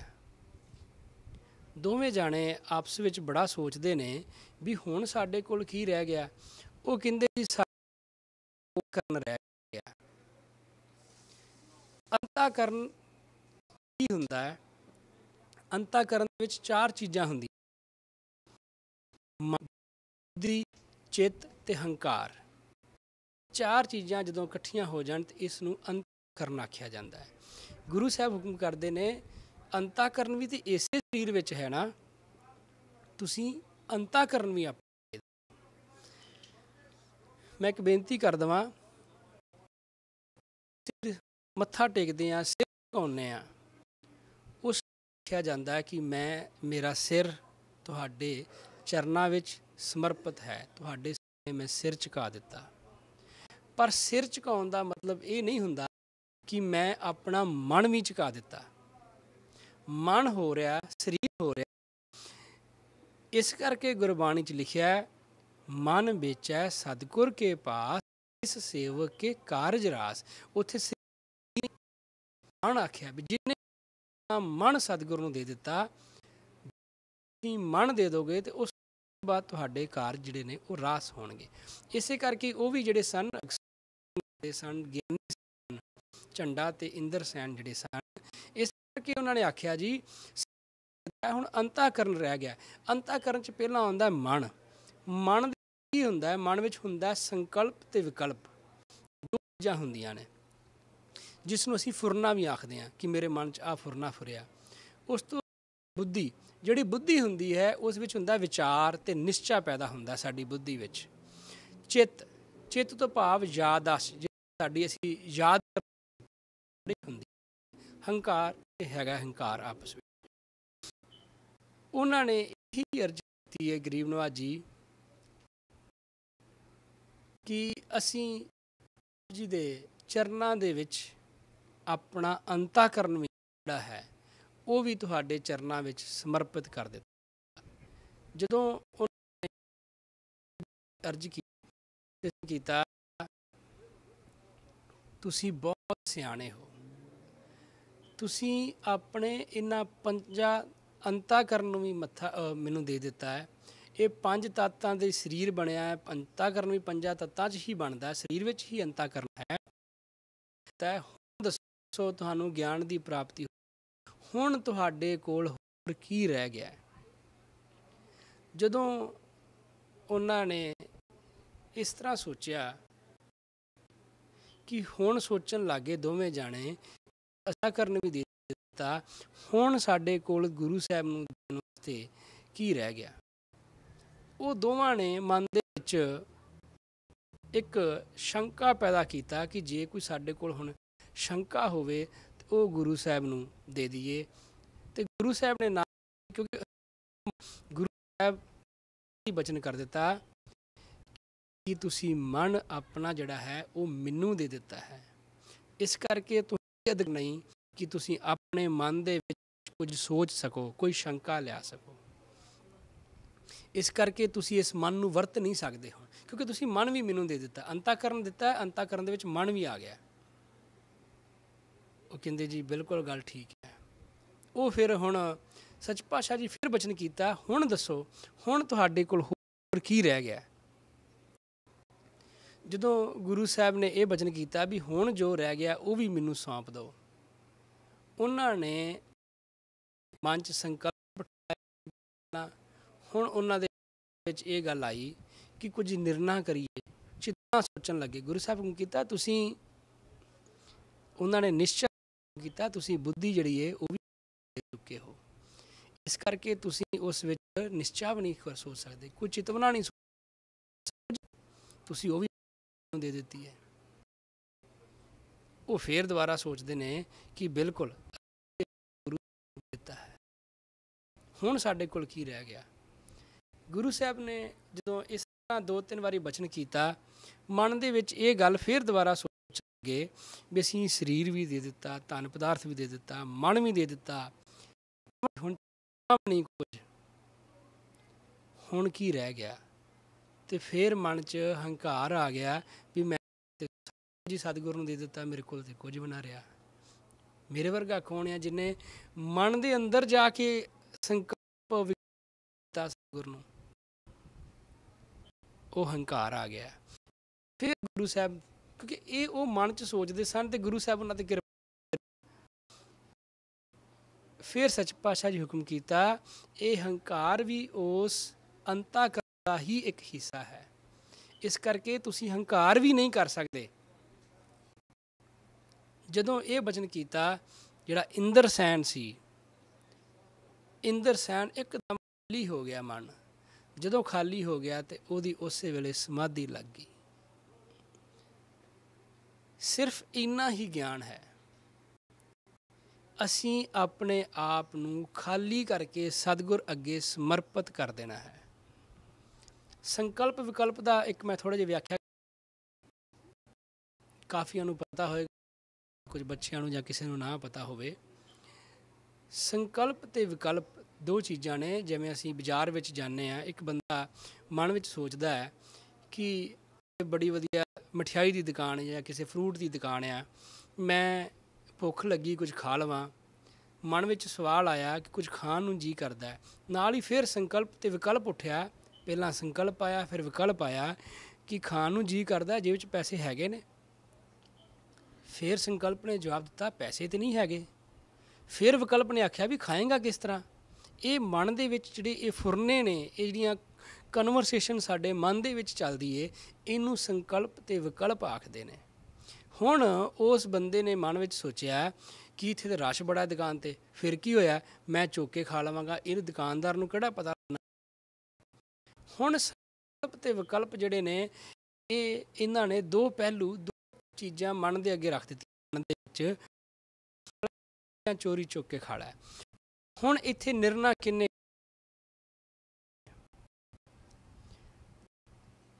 ਬੁੱਧੀ ਇੱਥੇ ਫੈਸਲਾ ਚੰਗਾ ਵੀ ਦੇ ਸਕਦੀ ਹੈ, ਮਾੜਾ ਵੀ ਦੇ ਸਕਦੀ, ਕਰ ਲੈ।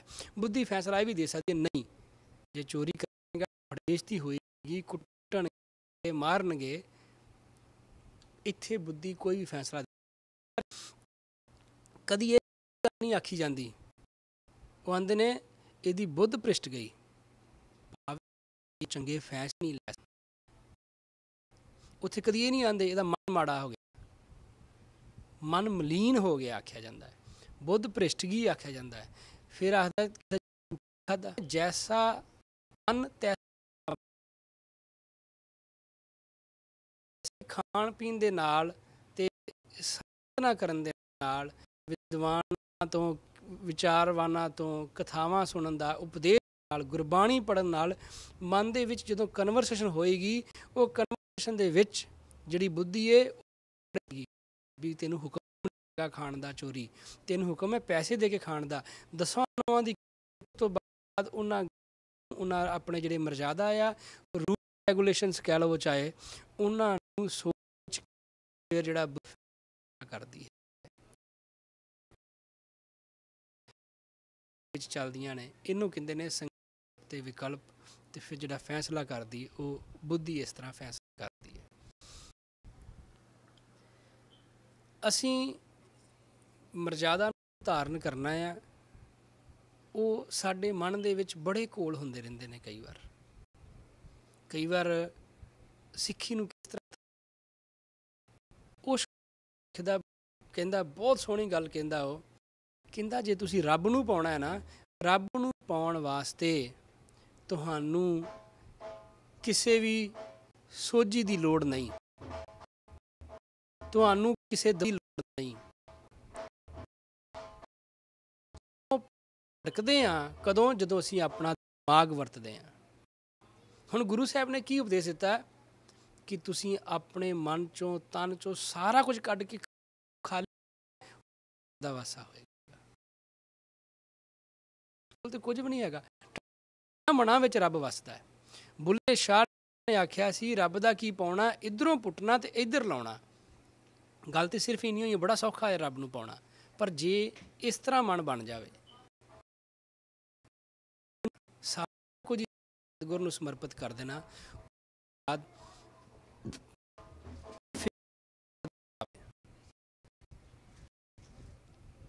ਸੱਚੇ ਪਾਤਸ਼ਾਹ ਜੀ ਕਿਰਪਾ ਕਰਨ, ਸਾਡੇ ਮਨ ਜਿਹੜੇ ਨੇ ਉਹ ਇਸ ਤਰ੍ਹਾਂ ਦੇ ਬਣ ਸਕਣ, ਜਿਸ ਨਾਲ ਅਸੀਂ ਸਤਿਗੁਰ ਦੇ ਚਰਨਾਂ ਵਿੱਚ ਉਹਨਾਂ ਦੇ ਹੁਕਮਾਂ ਦੇ ਨਾਲ ਪ੍ਰਵਾਨ ਹੋ ਸਕੀਏ। ਇੱਕ ਮੈਂ ਤੇ ਇੱਥੇ ਜਿਵੇਂ ਹੁਣ ਅਸੀਂ ਗੱਡੀ ਚਲਾਉਂਦੇ ਦੀ ਰੈਡ ਨਹੀਂ ਕਰਦੇ, ਅਸੀਂ ਕੀ ਕਰ ਦਿੰਦੇ ਹਾਂ ਕਿ ਰਾਈਟ ਟਰਨ ਅਲਾਓ ਹੁੰਦਾ, ਪਰ ਨਿਊਯਾਰਕ ਸਿਟੀ 'ਚ ਅਲਾਓ ਨਹੀਂ ਹੈਗਾ। ਮੈਂ ਸਭ ਤੋਂ ਪਹਿਲਾਂ ਟੋਰਾਂਟੋ ਐਵੇਂ ਹੁੰਦਾ ਵੇਖਿਆ ਸੀ, ਮੈਂ 98 'ਚ ਆਇਆ ਸੀ ਜਦੋਂ ਸੱਚ ਪਾਤਸ਼ਾਹ ਜੀ ਨਾਲ। ਉੱਥੇ ਮੈਂ ਦੇਖਿਆ ਕਿ ਰੈੱਡ ਲਾਈਟ ਹੋਈ, ਰੈੱਡ ਲਾਈਟ 'ਚੋਂ ਰਾਈਟ ਟਰਨ ਮੁੜ ਗਏ। ਰਾਈਟ ਮੁੜਦਿਆਂ ਸਾਰੀ ਫਿਰ ਕਿਉਂਕਿ ਹੈ ਹੀ ਇੰਟਰਸੈਕਸ਼ਨ 'ਤੇ ਉੱਥੋਂ ਰਾਈਟ ਮੁੜ ਗਏ। ਪਰ ਉਹਨਾਂ ਮੋੜਿਆ ਵੀ ਨਹੀਂ, ਸਿਰਫ ਬੈਂਡ ਕੀਤਾ, ਉਹਨਾਂ ਨੇ ਬ੍ਰੇਕ ਨਹੀਂ ਕੀਤੀ, ਬੈਂਡ ਕੀਤਾ ਲਾ ਨੂੰ। ਇਹ ਕੋਈ ਨਾ ਕੋਈ ਊਣ ਆਪਣੇ ਮਰਜ਼ਾਦਾ ਵਿੱਚ ਚੱਲਾਂਗੇ ਤੇ ਫਿਰ ਤੇ ਪਾਉਣ ਵਾਸਤੇ ਮਨ ਨੂੰ ਖਤਮ ਕਰ ਦੇਣਾ ਹੈ। ਸਾਡੇ ਮਨ ਦੀ ਤੇ ਵਿਚਾਰ ਹੀ ਕੋਈ ਨਹੀਂ, ਜੋ ਹੁਕਮ ਹੈ ਸਿਰਫ ਉਹ ਕਰਨਾ ਹੈ, 7 ਬਚਨ। ਓਸ਼ੋ ਕਹਿੰਦੇ ਕਿ ਸਾਡਾ ਮਨ ਜਿਹੜਾ ਹੈ, ਅਸੀਂ ਆਪਣੇ ਮਨ ਦੀਆਂ ਚਲਾਕੀਆਂ ਕਰਕੇ ਭਟਕਦੇ ਹਾਂ, ਉਹਨੂੰ ਪਾਉਣਾ ਆ। ਉਦੋਂ ਸਾਨੂੰ ਕਿਸੇ ਵੀ ਇੱਕ ਬੰਦਾ ਸੀ ਵਿੱਚ ਉਹ ਇਹ ਗੱਲ ਆਖਣ ਲੱਗ, ਰੱਬ ਦਾ ਪਤਾ ਰੱਬ ਨੂੰ ਮਿਲਣਾ ਹੈ। ਉਹ ਸਾਰਾ ਇਹ ਰਵੇ ਮੈਂ ਰੱਬ ਨੂੰ ਮਿਲਣਾ ਹੈ, ਰੱਬ ਦਾ ਪਤਾ ਦੱਸ ਦੇਵੋ। ਇੱਕ ਦਿਨ ਇੱਥੇ ਰਹਿੰਦਾ ਹੈ, ਕਹਿੰਦਾ ਬੜੀ ਵਧੀਆ ਗੱਲ ਹੈ, ਮੈਂ ਤੇ ਰੱਬ ਨੂੰ ਲੱਭਦਾ, ਮੈਨੂੰ ਦੱਸ ਦੇ। ਉਹਨੇ ਐਡਰੈਸ ਦੇ ਦਿੱਤਾ, ਕਹਿੰਦਾ ਕਿ ਆਹ ਫਲਾਣੀ ਥਾਂ ਤੇ ਫਲਾਣੇ ਐਡਰੈਸ ਤੇ। ਬੜਾ ਖੁਸ਼ ਕਿ ਮੈਨੂੰ ਇੰਨੇ ਸਾਲ ਹੋ ਗਏ ਸੀ ਰੱਬਦਿਆਂ ਨੂੰ, ਤੇ ਮੈਂ ਹੁਣ ਰੱਬ ਨੂੰ ਲੱਭ ਲਿਆ, ਮੈਨੂੰ ਐਡਰੈਸ ਮਿਲ ਗਿਆ। ਉਹ ਭੱਜਿਆ ਦਵਾ ਦਵ ਜਾ ਕੇ ਪੌੜੀਆਂ ਚੜ੍ਹ ਗਿਆ। ਪੌੜੀਆਂ ਚੜ੍ਹ ਕੇ ਦਰਵਾਜ਼ਾ ਖੜਕਾ ਦਿੱਤਾ। ਜਦੋਂ ਖੜਕਾਇਆ, ਚਾਕਟ ਹੁੰਦੇ ਸੀਗੇ ਜਿਹੜੇ ਲੋਹੇ ਦੇ, ਉਹ ਫੜ ਕੇ ਉਹਨੂੰ ਆ ਜਾਂਦਾ ਸੀ ਪੁਰਾਣੇ ਸਮੇਂ ਵਿੱਚ। ਉਹ ਜਦੋਂ ਫੜ ਕੇ ਖੜਕਾਇਆ ਇੱਕ ਵਾਰੀ, ਤੇ ਕਿ ਜੇ ਇਹ ਦਰਵਾਜ਼ਾ ਖੋਲ੍ਹਿਆ, ਅੰਦਰ ਰੱਬ ਬੈਠਾ ਹੈ, ਰੱਬ ਨੇ ਮੈਨੂੰ ਅੰਦਰ ਵਾੜ ਲੈਣਾ ਹੈ, ਬਾਅਦ 'ਚ ਦੁਬਾਰਾ ਬਾਹਰ ਨਹੀਂ ਜਾਣ ਦੇਣਾ। ਉਸ ਦੁਨੀਆ ਨਾਲੋਂ ਦੁਨੀਆ 'ਚ ਉਹਨੇ ਨਹੀਂ ਦੇਣਾ। ਉਸ ਬੰਦੇ ਨੇ ਕੀ ਕੀਤਾ ਕਿ ਜਿਹੜੀ ਉਹਦੇ ਹੱਥ ਵਿੱਚ ਫੜੀ, ਉਹਨੂੰ ਦੁਬਾਰਾ ਦਰਵਾਜ਼ਾ ਨਾ ਖੋਲ, ਹੌਲੀ ਜਿਹੀ ਛੱਡ ਦਿੱਤਾ। ਫਿਰ ਉਤਰਨ ਲੱਗਾ, ਸੋਚਿਆ ਚੱਪਲਾਂ ਦਾ ਖੜਾਕ ਹੋਏਗਾ, ਤੇ ਨੰਗੇ ਥੱਲੇ ਉਤਰ ਗਿਆ ਤੇ ਬਾਜ਼ਾਰ ਵਿੱਚ ਜਾ ਕੇ ਫਿਰ ਆਖ ਦੋ ਇੱਥੇ ਰਹਿੰਦਾ। ਹੁਣ ਵੀ ਲੱਗ ਗਿਆ ਰੱਬ, ਪਰ ਉਹਨੂੰ ਇਹ ਪਤਾ ਹੈ ਕਿ ਜੇ ਮੈਨੂੰ ਰੱਬ ਮਿਲਿਆ, ਜੇ ਮੈਂ ਰੱਬ ਦੇ ਮਾਰਗ ਤੇ ਚੱਲ ਗਿਆ, ਹੋ ਜਾਏਗੀ। ਸਾਨੂੰ ਸਾਰਿਆਂ ਨੂੰ ਪਤਾ ਹੈ ਰੱਬ ਕਿੱਥੇ ਮਿਲਣਾ ਹੈ। ਅਸੀਂ ਸਿਰਫ ਅਵੇਸਲੇ ਹੋਏ ਹਾਂ, ਅਸੀਂ ਸਿਰਫ ਭੱਜਣ ਦੀ ਕੋਸ਼ਿਸ਼ ਕਰਦੇ, ਪ੍ਰਾਪਤੀ ਕਰਾਂਗੇ ਤੇ ਰੱਬ ਦੂਰ ਨਹੀਂ। ਇਸ ਗੁਰੂ ਸਾਹਿਬ ਨੇ ਉਹਨਾਂ ਨੂੰ ਇਹੀ ਉਪਦੇਸ਼ ਦਿੱਤਾ ਹੈ। ਉਹਨਾਂ ਦੀ ਸਮਾਧੀ ਲੱਗ ਗਈ, ਇੰਦਰ ਸੈਨ ਦੀ, ਝੰਡਾ ਜਿਹੜਾ ਸੀ ਉਹ ਤੇ ਸੱਚ ਪਾਤਸ਼ਾਹ ਦੇ ਚਰਨਾਂ ਤੇ ਡਿੱਗ ਗਿਆ। ਮਨ ਖਾਲੀ ਹੋ ਗਿਆ ਤੇ ਕੀ ਉੱਥੇ ਸਿਰਫ ਰੱਬ ਆ। ਕਰਦੇ ਹੁੰਦੇ ਸੀਗੇ, ਕਿਸੇ ਨੇ ਪੁੱਛਿਆ ਜਾਓ ਘੜੇ 'ਚ ਵੇਖੀਏ, ਸਿਰਫ ਰੱਬ ਹੀ ਦੇ ਵਿੱਚ, ਭਾਵ ਜਿੱਥੇ ਕੁਝ ਨਹੀਂ ਉੱਥੇ ਰੱਬ ਹੁੰਦਾ ਹੈ। ਜਦੋਂ ਸਾਡੇ ਮਨ ਦੇ ਵਿੱਚੋਂ ਹੰਕਾਰ ਨਿਕਲ ਗਿਆ, ਚਿੰਤਾਵਾਂ ਨਿਕਲ ਗਈਆਂ, ਮੈਂ ਤੂੰ ਦੇ ਝਗੜੇ ਨਿਕਲ ਗਏ, ਇਹ ਘਰ-ਬਾਰ ਉੱਥੇ ਫਿਰ ਸਿਰਫ ਰੱਬ ਰਿਹਾ। ਇਹਨਾਂ ਨੂੰ ਜਦੋਂ ਉਪਦੇਸ਼ ਦੀ ਪ੍ਰਾਪਤੀ ਹੋਈ, ਉਹ ਜਿਹੜੇ ਸਨ ਫਿਰ ਸੱਚ ਪਾਤਸ਼ਾਹ ਜੀ ਪ੍ਰਸ਼ਾਦਾ ਲੈ ਕੇ ਆਇਆ ਸੀ। ਸੱਚ ਪਾਤਸ਼ਾਹ ਜੀ ਹੁਕਮ ਕੀਤਾ ਸੀ ਇਹਨੂੰ 5 ਥਾਵਾਂ 'ਤੇ ਵੰਡ ਦਿਓ। ਇੱਕ ਹਿੱਸਾ ਜਿਹੜਾ ਮਰਦਾਨੇ ਨੂੰ ਦੇ ਦਿੱਤਾ, ਉਹ ਪਹਿਲਾਂ ਹੀ ਛਕ ਰਿਹਾ ਸੀ, ਪ੍ਰਾਪਤੀ। ਫਿਰ ਗੁਰੂ ਸਾਹਿਬ ਨੇ ਭਾਈ ਬਾਲਾ ਜੀ ਨੂੰ ਆਖਿਆ, ਲਿਆ ਹੁਣ ਇਹਨਾਂ ਦਾ ਪ੍ਰਸ਼ਾਦਾ ਛਕ। ਉਹਨਾਂ ਨੂੰ ਗਿਆਨ ਦੀ ਪ੍ਰਾਪਤੀ ਕਰਕੇ ਦਵਾ ਕੇ ਫਿਰ ਪ੍ਰਸ਼ਾਦਾ ਛਕ ਕਿਹਾ। ਫਿਰ ਗੁਰੂ ਸਾਹਿਬ ਨੇ ਹੁਕਮ ਕੀਤਾ ਕਿ ਇੱਥੇ ਹੋਰ ਕੌਣ ਰਹਿੰਦਾ ਹੈ। ਉਹਨਾਂ ਨੇ ਦੱਸਿਆ ਕਿ ਸੱਚਪਾ ਪੁੱਛਿਆ ਤਾਂ ਇੱਥੋਂ ਦਾ। ਇੰਦਰ ਸਿੰਘ ਨੇ ਆਖਿਆ ਜੀ ਮੇਰਾ ਮਾਮਾ ਜਿਹੜਾ ਹੈ ਸੁਦਰ ਉਸ ਕਰਦਾ ਹੈ। ਗੁਰੂ ਸਾਹਿਬ ਨੇ ਹੁਕਮ ਕੀਤਾ ਵੀ ਜਾ ਕੇ ਸੁਦਰਸੈਨ ਨੂੰ ਲੈ ਕੇ ਆ। ਸੁਦਰਸੈਨ ਨੂੰ ਸੁਦਰਸੈਨ ਜਿਹੜਾ ਸੀ ਉਹਦਾ ਭਾਣਜਾ ਉਹ ਲੈ ਦਰਸ਼ਨ ਕਰਦਾ ਹੈ। ਗੁਰੂ ਸਾਹਿਬ ਉਹ 'ਤੇ ਬਖਸ਼ ਕਰਦੇ ਨੇ। ਨਾਲ ਵਰਦਾਨ ਸਭ ਤੋਂ ਵੱਡਾ ਰਾਜਾ ਹੋਇਆ। ਉਹਨੇ ਆਣ ਕੇ ਡੰਡੌਤ ਕੀਤੀ, ਸੱਚ ਪਾਤਸ਼ਾਹ ਜੀ ਕੰਡ 'ਤੇ ਥਾਪੜਾ ਦਿੱਤਾ ਉਹਨੂੰ, ਅਤੇ ਨਾਲ ਹੀ ਵਰਦਾਨ ਦਿੱਤਾ ਤੂੰ ਸਭ ਤੋਂ ਵੱਡਾ ਰਾਜਾ ਹੋ। ਆਮ ਬੰਗਾਲ, ਇੱਧਰ ਬਰਮਾ, ਇਹ ਜਿਹੜਾ ਜਿੰਨਾ ਵੀ ਇਲਾਕਾ ਸੀ ਉਹ 17 ਰਾਜਿਆਂ ਦਾ ਗੁਰੂ ਸਾਹਿਬ ਨੇ ਵਰਦਾਨ ਦਿੱਤਾ ਸੁਦਰਸੈਨ ਨੂੰ ਕਿ ਤੂੰ ਸਭ ਤੋਂ ਵੱਡਾ ਰਾਜਾ ਹੋਏਗਾ ਇੱਥੋਂ ਦਾ। ਫਿਰ ਲੈ ਕੇ ਗਿਆ, ਬੜੀ ਸੇਵਾ ਕੀਤੀ। ਗੁਰੂ ਸਾਹਿਬ ਨੇ ਧਰਮਸ਼ਾਲਾ ਬਣਵਾਈ ਇੱਥੇ, ਅਤੇ ਇੱਥੇ ਗੁਰੂ ਸਾਹਿਬ ਨੇ ਜਦੋਂ ਜਾਣ ਲੱਗੇ ਅਤੇ ਜਿਹੜਾ ਸੁਦਰਸੈਨ ਰਾਜਾ ਸੀ ਉਹ ਬੜਾ ਵਿਰਲਾਪ ਕਰਨ ਲੱਗਾ। ਉਹ ਅਰਜ਼ ਕਰਦਾ ਕਿਰਪਾ ਕਰੋ, ਮੈਂ ਤਾਂ ਹੁਣ ਸਾਰਾ ਕੁਝ ਛੱਡ ਕੇ ਤੁਹਾਡੇ ਨਾਲ ਹੀ ਜਾਣਾ ਜਿੱਥੇ ਤੁਸੀਂ ਚੱਲੋਗੇ, ਮੈਂ ਤਾਂ ਤੁਹਾਡੇ ਦਰਸ਼ਨਾਂ ਤੋਂ ਬਿਨਾਂ ਜੀ ਨਹੀਂ ਸਕਦਾ। ਫਿਰ ਗੁਰੂ ਸਾਹਿਬ ਨੇ ਹੁਕਮ ਕੀਤਾ ਕਿ ਤੂੰ ਜਦੋਂ ਮੇਰੇ ਦਰਸ਼ਨ ਕਰਨੇ ਹੋਣ ਇੱਕ ਟਕਾ ਰੱਖ ਕੇ ਤਾਇਆ ਕਰੇਂਗਾ, ਮੈਂ ਦਿਆ ਕਰਾਂਗਾ। ਉਹ ਫਿਰ ਇਸੇ ਤਰ੍ਹਾਂ ਜਿਹੜਾ ਰਾਜਾ ਸੁਦਰਸੈਨ ਸੀ ਕਰਦਾ ਰਿਹਾ, ਅਤੇ ਇਸ ਤਰ੍ਹਾਂ ਹੀ ਗੁਰੂ ਸਾਹਿਬ ਦੇ ਉਹ ਦਰਸ਼ਨਾਂ ਦੀ ਪ੍ਰਾਪਤੀ ਕਰਦਾ ਸੀ। ਗੁਰੂ ਸਾਹਿਬ ਇੱਥੋਂ ਬਖਸ਼ਿਸ਼ ਕੀਤੀ। ਫਿਰ ਇੱਕ ਹੋਰ ਸੀਗਾ, ਹੋਰ ਰਾਜਾ ਸੀ, ਉਹਦੇ ਕੋਲ ਜਾ ਕੇ ਕਿਰਪਾ ਕੀਤੀ, ਉਹਨੂੰ ਦਰਸ਼ਨ ਦਿੱਤੇ, ਹੁਕਮ ਕੀਤਾ ਕਿ ਤੁਸੀਂ ਆਪਣੇ ਆਪ ਨੂੰ ਸਾਰੇ ਕੁਝ ਕੁ ਰਾਜਿਆਂ ਨੂੰ ਗੁਰੂ ਸਾਹਿਬ ਇੱਥੇ ਸਾਰਿਆਂ ਨੂੰ ਨਹੀਂ ਸਨ ਮਿਲੇ। ਇੱਕ ਦੋ ਦਾ ਜ਼ਿਕਰ ਆਏਗਾ ਅੱਗੇ, ਜਿਵੇਂ ਵੀ ਕਥਾ ਵਿੱਚ ਉਹ ਦੱਸਾਂਗਾ ਮੈਂ। ਗੁਰੂ ਸਾਹਿਬ ਜਦੋਂ ਇੱਥੋਂ ਚੱਲੇ ਅੱਗੇ ਇੱਕ ਟਾਪੂ ਆ ਗਿਆ। ਟਾਪੂ ਵਿੱਚ ਗਏ। ਟਾਪੂ ਵਿੱਚ ਜਦੋਂ ਜਾਂਦੇ ਨੇ ਗੁਰੂ ਸਾਹਿਬ ਬੈਠੇ ਨੇ, ਅਤੇ ਉਸ ਪਹਾੜੀ ਦੇ ਉੱਪਰੋਂ ਇੱਕ ਫੌਜ ਆ ਰਹੀ ਹੈ ਰਾਖਸ਼ਾਂ ਦੀ, ਬਹੁਤ ਵੱਡੀ ਫੌਜ ਲਿਖੀ ਹੈ। ਉਹ ਰਾਖਸ਼ ਦੀ ਬਹੁਤ ਜ਼ਿਆਦਾ ਫੌਜ ਸੀ, ਅਤੇ ਉਹ ਰਾਖਸ਼ ਵਿਚਰ ਰਿਹਾ ਸੀ। ਉਹਨੇ ਫੌਜ ਜਦੋਂ ਆਈ ਅਤੇ ਮਰਦਾਨੇ ਨੇ ਆਖਿਆ, ਗੁਰੂ ਸਾਹਿਬ ਨੂੰ ਅਰਜ਼ ਕੀਤੀ ਕਿ ਉਹ ਤਾਂ ਐਡੀ ਵੱਡੀ ਫੌਜ ਆ ਗਈ ਹੈ, ਅਤੇ ਉਹ ਤਾਂ ਬਹੁਤ ਭਿਆਨਕ ਨੇ, ਡਰ ਲੱਗਦਾ ਹੈ ਉਹਨਾਂ ਨੂੰ ਵੇਖ ਕੇ। ਜੀ ਮੈਨੂੰ ਭੁੱਖ ਲੱਗੀ ਹੈ ਕਿ ਉਹ ਸਾਹਮਣੇ ਨਗਰ ਆ, ਜੇ ਤੂੰ ਤੇ ਚਲੇ ਜਾ, ਪਰ ਤੇਰੀ ਰਾਖਸ਼ ਕੌਡੇ ਵਰਗੀ ਹੋਏਗੀ। ਇਹ ਦੇਵਲੂਤ ਦਾ ਨਗਰ ਆ, ਜੇ ਤੂੰ ਜਾਣਾ ਹੈ ਚਲਾ ਜਾ।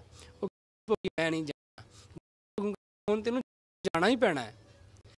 ਹਲੇ ਉਹੀ ਗੱਲਾਂ ਸੋਚਦੇ ਰਹੇ ਸਨ, ਵਿਚਾਰ ਚੱਲ ਰਹੀ ਸੀ ਮਰਦਾਨੇ ਨਾਲ। ਉੱਧਰੋਂ ਉਹਨਾਂ ਦੀ ਫੌਜ ਆ ਗਈ, ਨਾਲ ਦੇਵਲੂਤ ਰਾਜਾ ਸੀ ਉਹ ਵੀ ਆ ਗਿਆ।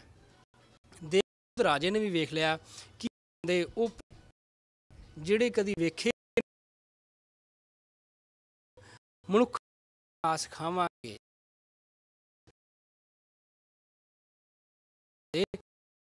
ਆ 3 ਮਨੁੱਖ ਆਏ ਨੇ, ਜਾਓ ਜਾ ਕੇ ਇਹਨਾਂ ਨੂੰ ਫੜ ਕੇ ਲਿਆ। ਬੰਦੇ ਗੁਰੂ ਸਾਹਿਬ ਨੂੰ ਫੜਨ ਦੇ ਵਾਸਤੇ। ਜਦੋਂ ਉਹ 3 ਬੰਦੇ ਗੁਰੂ ਸਾਹਿਬ ਕੋਲ ਆਏ ਫੜਨ ਵਾਸਤੇ, ਸਾਧ ਸੰਗਤ ਜੀ, ਉਹ ਜਦੋਂ ਹੀ ਗੁਰੂ ਸਾਹਿਬ ਦੇ ਨੇੜੇ ਪਹੁੰਚੇ ਉਹ ਅੰਨੇ ਹੋ ਗਏ ਅਤੇ ਆਪਸ ਵਿੱਚ ਹੀ ਉਹ ਟੱਕਰਾਂ ਮਾਰਨ। ਅਤੇ ਜਦੋਂ ਮਨ ਬਣਾ ਲਿਆ ਵੀ ਇੱਥੇ ਤਾਂ ਨਹੀਂ ਪਿਆ ਸਾਨੂੰ, ਫਿਰ ਉਹ ਵਾਪਸ ਜਾਣ ਲੱਗਦੇ ਨੇ, ਅਤੇ ਉਹ ਫਿਰਦੇ ਨੇ, ਉਹਨਾਂ ਨੂੰ ਫਿਰ ਦਿਸਣ ਲੱਗ ਜਾਂਦਾ।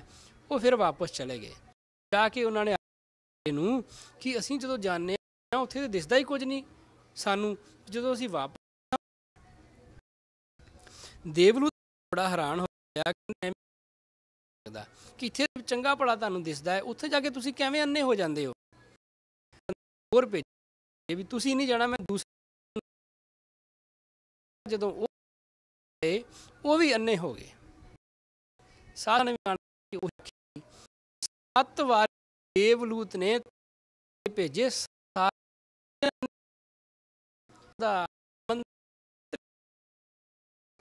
ਉਹਨੇ ਆਖਿਆ ਦੇਵਲੂਤ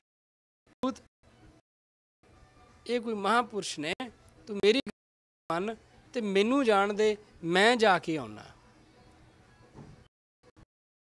ਪੁਰਸ਼ ਨਹੀਂ ਹਨ, ਕੋਈ ਗੱਲ ਨਹੀਂ। ਮੰਤਰੀ ਨੂੰ ਆਖਿਆ ਵੀ ਤੂੰ ਚਲਾ ਜਾ।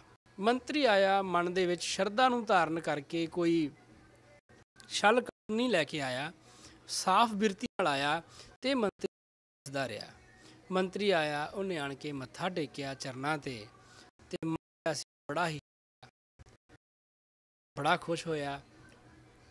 ਗੁਰੂ ਹਾਲ ਚਾਲ ਪੁੱਛਿਆ, ਪਤਾ ਕਰ ਲਿਆ ਕਿੱਥੋਂ ਆਇਆ। ਉਸ ਦੇਵਲੂਤ ਕੋਲ ਜਾਂਦਾ ਹੈ। ਦੇਵਲੂਤ ਨੂੰ ਜਾ ਕੇ ਆਖਦਾ ਹੈ ਕਿ ਮੈਂ ਤੇ ਪਤਾ ਕਰ ਲਿਆ, ਉਹ ਤੇ ਆਤਮਾ ਨੇ ਕੋਈ, ਤੇ ਚੱਲ ਨਾਲ। ਦੇਵਲੂਤ ਕਹਿਣ ਲੱਗਾ ਕਿ ਨਹੀਂ, ਤੁਸੀਂ ਸਭ ਝੂਠ, ਮੈਂ ਨਹੀਂ ਅੰਨਾ ਹੋਵਾਂਗਾ। ਜਾ ਕੇ ਉਹਨਾਂ ਨੂੰ ਤੇ ਅੱਜ ਇਹਨਾਂ ਨੂੰ ਮਾਰ ਕੇ ਖਾਣਾ ਹੈ। ਅੱਜ ਮਨੁੱਖਾ ਮਾਸ ਖਾਣ ਨੂੰ ਜੀ ਕਰਦਾ ਹੈ। ਦੇਵਲੂਤ ਆਇਆ, ਤੇ ਦੇਵਲੂਤ ਆਇਆ ਜਦੋਂ ਤੇ ਦੇਵਲੂਤ ਫਿਰ ਅੰਨਾ ਹੋ ਗਿਆ, ਹੈਰਾਨ ਹੋਇਆ। ਫਿਰ ਵਾਪਸ ਮੁੜਿਆ, ਫਿਰ ਠੀਕ ਹੋਇਆ ਨੂੰ ਕਿ ਮਹਾਂਪੁਰਸ਼ ਨੇ, ਮਹਾਤਮਾ ਦੀ ਬਿਰਤੀ ਨੂੰ ਕਰ ਲੈ ਤੇ ਫਿਰ ਉਹਨਾਂ ਕੋਲ ਜਾ, ਫਿਰ ਤੂੰ ਅੰਨਾ ਨਹੀਂ ਹੋਏਗਾ। ਦੇਵਲੂਤ ਨੇ ਗੱਲ ਮੰਨ ਲਈ, ਮਨ ਦੀ ਬਿਰਤੀ ਨੂੰ ਠੀਕ, ਫਿਰ ਉਹ ਸੱਚਪਾ ਅੰਨਾ ਨਾ ਹੋਇਆ। ਆਣ ਕੇ ਸੱਚਪਾ ਦੇ ਚਰਨਾਂ ਤੇ ਡਿੱਗ ਗਿਆ। ਇਹ ਆਪਣੇ ਆਪ 'ਚ ਬਹੁਤ ਵੱਡਾ ਕੌਤਕ ਸੀ। ਉਹਨਾਂ ਤੇ ਗੁਰੂ ਸਾਹਿਬ ਨੇ ਕਿਰਪਾ ਕੀਤੀ ਤੇ ਮਨ ਜਿਹੜਾ ਸੀ ਉਹ ਠੀਕ ਹੋ ਗਿਆ। ਮਨ ਇੰਨਾ ਠੀਕ ਹੋ ਗਿਆ, ਸਤਿਗੁਰੂ ਜਗਜੀਤ ਸਿੰਘ ਜੀ ਦੇ ਉਪਦੇਸ਼ ਵਿੱਚ ਵੀ ਆਉਂਦਾ ਹੈ, ਉਹਨੇ ਉਹਨਾਂ ਨੂੰ ਜੰਗਲ ਵਿੱਚੋਂ ਬਹੁਤ ਸਵਾਦਲੇ ਫਲ ਲੈ ਕੇ ਆਓ। ਉਹ ਫਲ ਲੈ ਕੇ ਆਏ, ਵੀ ਲਿਆ ਕੇ ਮੱਥਾ ਟੇਕੀ। ਫਿਰ ਉਹ ਦੇਵਲੂਤ ਜਿਹੜਾ ਸੀ ਉਹ ਅਰਜ਼ ਕਰਦਾ ਹੈ, ਕਹਿੰਦਾ ਜੀ, ਕਰੋ ਰਸੋਈ ਸੰਤ ਜੀ, ਭੋਜਨ ਅਚਹੋ ਬਣਾਏ, ਸਰਦਾ ਪੂਰਨ ਸ੍ਰੀ ਗੁਰੂ ਅਲਾਏ। ਨੇ ਸਤਿਗੁਰੂ ਜਗਜੀਤ ਸਿੰਘ ਦੇ ਉਪਦੇਸ਼ ਵਿੱਚ ਵੀ ਆਉਂਦੀਆਂ ਨੇ। ਜਦੋਂ ਉਹਨੇ ਇਹ ਗੱਲ ਆਖੀ, ਫਿਰ ਸਤਿਗੁਰੂ ਨਾਨਕ ਦੇਵ ਉਹਦਾ ਜਵਾਬ ਦਿੰਦੇ ਨੇ। ਸੱਚ ਪਾਤਸ਼ਾਹ ਜੀ ਹੁਕਮ ਕਰਦੇ ਨੇ, ਕਰੋ ਜਾਤ ਹਿਤ ਜੀਵਨ ਹਾਨਾ, ਤੂੰ ਛੱਡ ਦੇ ਤੇ ਫਿਰ ਅਸੀਂ ਤੇਰੇ ਕੋਲ ਭੋਜਨ ਕਰਾਂਗੇ, ਉਹਨਾਂ ਚਿਰ ਅਸੀਂ ਤੇਰੇ ਨਹੀਂ ਕਰਾਂਗੇ। ਦੇਵਲੂਤ ਨੇ ਇਹ ਗੁਰੂ ਸਾਹਿਬ ਦੀ, ਮੈਂ ਮਾਸ ਛੱਡ ਦੇਵਾਂਗਾ। ਸੱਚ ਪਾਤਸ਼ਾਹ ਜੀ ਨਾਲ ਵਿੱਚ ਹੀ ਭਗਤ ਪ੍ਰਹਿਲਾਦ ਹੋਇਆ ਹੈ। ਉਹ ਵੀ ਤੇ ਰਾਖਸ਼ ਹੀ ਸੀ, ਰਾਕਸ਼ ਦੇ ਘਰ ਪੈਦਾ ਹੋਇਆ। ਉਹ ਭਗਤ ਹੋਇਆ, ਬੰਦਗੀ ਕਰਨ ਲੱਗਾ। ਨਾਲ ਵਿਭੀਸ਼ਣ ਵੀ ਰਾਕਸ਼ ਸੀ, ਤੇ ਉਹ ਵਿਭੀਸ਼ਣ ਨੇ ਭਗਵਾਨ ਰਾਮ ਦੇ ਚਰਨਾਂ 'ਚ ਆਪਣੇ ਆਪ ਨੂੰ ਸਮਰਪਿਤ ਕਰਤਾ, ਤੇ ਵਿਭੀਸ਼ਣ ਦਾ ਵੀ ਕਿੰਨਾ ਜਸ ਹੋ ਰਿਹਾ ਹੈ। ਤੂੰ ਇਹ ਗੱਲ ਛੱਡ ਦੇ, ਜਿਵੇਂ ਤੁਹਾਡੇ ਵੱਡੇ ਵਡੇਰੇ ਇਹ ਸਨ ਭਗਤੀ ਕਰਨ ਵਾਲੇ, ਬੰਦਗੀ ਕਰਨ ਵਾਲੇ, ਉਸ ਤਰ੍ਹਾਂ ਦਾ ਤੂੰ ਬਣ ਜਾ। ਹਿੰਸਾ ਨੂੰ ਛੱਡ ਦੇ, ਮਾਸ ਖਾਣਾ ਛੱਡ ਦੇ। ਅਰਜ਼ ਪ੍ਰਵਾਨ ਕਰ ਲਈ ਵੀ ਜਿਸ ਤਰ੍ਹਾਂ ਆਪ ਜੀ ਹੁਕਮ। ਫਿਰ ਸਤਿਗੁਰੂ ਜੀ ਬਾਲੇ ਨੂੰ ਹੁਕਮ ਕੀਤਾ ਕਿ ਹੁਣ ਭੋਜਨ ਤਿਆਰ ਕੀਤਾ। ਸੱਚ ਪਾਤਸ਼ਾਹ ਜੀ ਭੋਜਨ ਛਕਿਆ ਤੇ ਆਪਣਾ ਥੋੜ੍ਹਾ ਜਿਹਾ ਸੀਤ ਪ੍ਰਸ਼ਾਦ ਜਿਹੜਾ ਸੀ ਉਹ ਇਸ ਦੇਵਲੂਤ ਨੂੰ ਦਿੱਤਾ। ਜਦੋਂ ਹੀ ਉਸ ਦੇਵਲੂਤ ਉਸ ਦੇ ਕਪਾਟ ਖੁੱਲ ਗਏ, ਸ਼ੰਕਾਵਾਂ ਦੇ ਵਿੱਚ ਉਹ ਚਰਨਾਂ ਤੇ ਡਿੱਗ ਗਿਆ। ਅਰਜ਼ ਕਰਦਾ ਵੀ ਮੇਰੇ ਵਾਸਤੇ ਕੀ ਹੁਕਮ ਹੈ। ਸਤਿਗੁਰੂ ਜੀ ਹੁਕਮ ਕਰਦੇ ਨੇ ਫਿਰ ਦੇਵਲੂਤ ਨੂੰ ਕਿ ਤੂੰ ਹੁਣ ਅੱਜ ਤੋਂ ਬਾਅਦ ਮਾਸ ਖਾਣਾ, ਤੂੰ ਰਾਜੇ ਸੁਦਰਸੈਨ ਦੇ ਅਧੀਨ ਹੋ ਜਾ। ਉਹਨੂੰ ਆਪਣੇ ਤੋਂ ਵੱਡਾ ਰਾਜਾ ਮੰਨ ਤੇ ਉਹਦੇ ਅਧੀਨ ਤੂੰ ਹੋ ਕੇ ਰਹਿ। ਉਹ ਕਹਿੰਦਾ ਜੀ ਸਤਿਸੈਨ ਦੇ ਅਧੀਨ ਹੋ ਜਾਵਾਂਗਾ। ਇਸ ਤਰ੍ਹਾਂ ਕੁਝ ਕੁ ਦਿਨ ਹਰੇ ਗੁਰੂ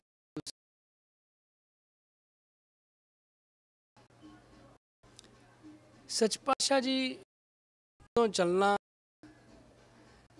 ਇੱਕ ਚਲਦਿਆਂ ਚਲਦਿਆਂ ਜੰਗਲ, ਵੱਡਾ ਜੰਗਲ ਆਇਆ। ਜੰਗਲ ਦੇ ਵਿੱਚ ਬਹੁਤ ਫਲ ਲੱਗੇ ਨੇ, ਪਰ ਜਾਨਵਰ ਕੋਈ ਨਹੀਂ ਦਿਸ ਰਿਹਾ, ਕੋਈ ਪੰਛੀ ਵੀ ਨਹੀਂ ਨਜ਼ਰ ਆ ਰਿਹਾ ਉੱਥੇ। ਨਾ ਕੋਈ ਜਾਨਵਰ ਹੈ, ਨਾ ਕੋਈ ਪੰਛੀ ਹੈ, ਸਿਰਫ ਜੰਗਲ ਹੈ। ਮਰਦਾਨੇ ਨੇ ਅਰਜ਼ ਕੀਤੀ, ਮੈਨੂੰ ਭੁੱਖ ਲੱਗੀ ਏ, ਜੇ ਆਗਿਆ ਹੋਵੇ ਤੇ ਇਹ ਫਲ ਖਾ ਲਵਾਂ। ਨਾ ਮਰਦਾਨੇ, ਇਹ ਫਲ ਖਾਣ ਵਾਲੇ ਨਹੀਂ। ਇਹ ਦੇਖ, ਇੱਥੇ ਜੰਗਲ ਵਿੱਚ ਕੋਈ ਪਸ਼ੂ, ਪੰਛੀ, ਜਾਨਵਰ ਕੋਈ ਇੱਥੇ, ਤੂੰ ਨਾ ਕਰ। ਮਰਦਾਨਾ ਨਾ ਮੰਨਿਆ, ਫਲ ਖਾਣ ਲੱਗਾ। ਫਲ ਬੜੇ ਸਵਾਦ, ਹੋਰ ਚਲਾ ਗਿਆ। ਅੱਗੇ ਚਲਾ ਗਿਆ ਤੇ ਅੱਗੇ ਇੱਕ ਬਹੁਤ ਵੱਡਾ ਦੈਂਤ ਬੈਠਾ। ਉਸ ਦੈਂਤ ਨੂੰ ਸ਼ੁਕਰ ਕੀਤਾ ਕਿ ਕੁਝ ਖਾਣ ਨੂੰ ਮਿਲੇ। ਉਹਨੇ ਦਵਾ ਦਾ ਮਰਦਾਨੇ ਨੂੰ ਆਪਣੇ, ਉਹ ਦੈਂਤ ਇੰਨਾ ਵੱਡਾ ਸੀ ਕਿ ਜਿਸ ਤਰ੍ਹਾਂ ਅਸੀਂ ਕੋਈ ਛੋਟਾ ਜਿਹਾ ਦਾਣਾ, ਮਰਦਾਨੇ ਨੂੰ ਆਪਣੇ ਮੂੰਹ ਦੇ ਵਿੱਚ ਸਬੂਤਾ ਹੀ ਪਾ ਕੇ ਉਹਦੇ ਪੇਟ ਵਿੱਚ ਚਲਾ ਗਿਆ। ਮਰਦਾਨਾ ਉਹਦੇ ਪੇਟ ਵਿੱਚ ਚਲਾ ਗਿਆ। ਹੁਣ ਗੁਰੂ ਸਾਹਿਬ ਨੂੰ ਪਤਾ ਲੱਗਾ ਕਿ ਮਰਦਾਨਾ, ਗੁਰੂ ਜੀ ਹੁਕਮ ਕਰਦੇ ਨੇ ਭਾਈ ਬਾਲੇ ਨੂੰ ਕਿ ਭਾਈ ਬਾਲੇ ਤੂੰ ਇੱਥੇ ਵੇਟ, ਇੰਤਜ਼ਾਰ ਕਰ। ਬਾਲਾ ਫਿਰ ਫਸ ਗਿਆ, ਉਹ ਮਰਦਾਨਾ ਫਿਰ ਫਸ ਗਿਆ।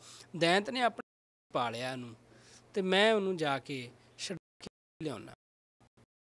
ਗੁਰੂ ਸਾਹਿਬ ਆਉਂਦੇ ਨੇ, ਉਹ ਦੈਂਤ ਗੁਰੂ ਸਾਹਿਬ ਨੂੰ ਵੇਖ ਕੇ ਤੇ ਗੁਰੂ ਸਾਹਿਬ ਨੂੰ ਵੀ ਦਵਾ ਦਵ ਆਪਣੇ ਮੂੰਹ ਵਿੱਚ ਪਾ।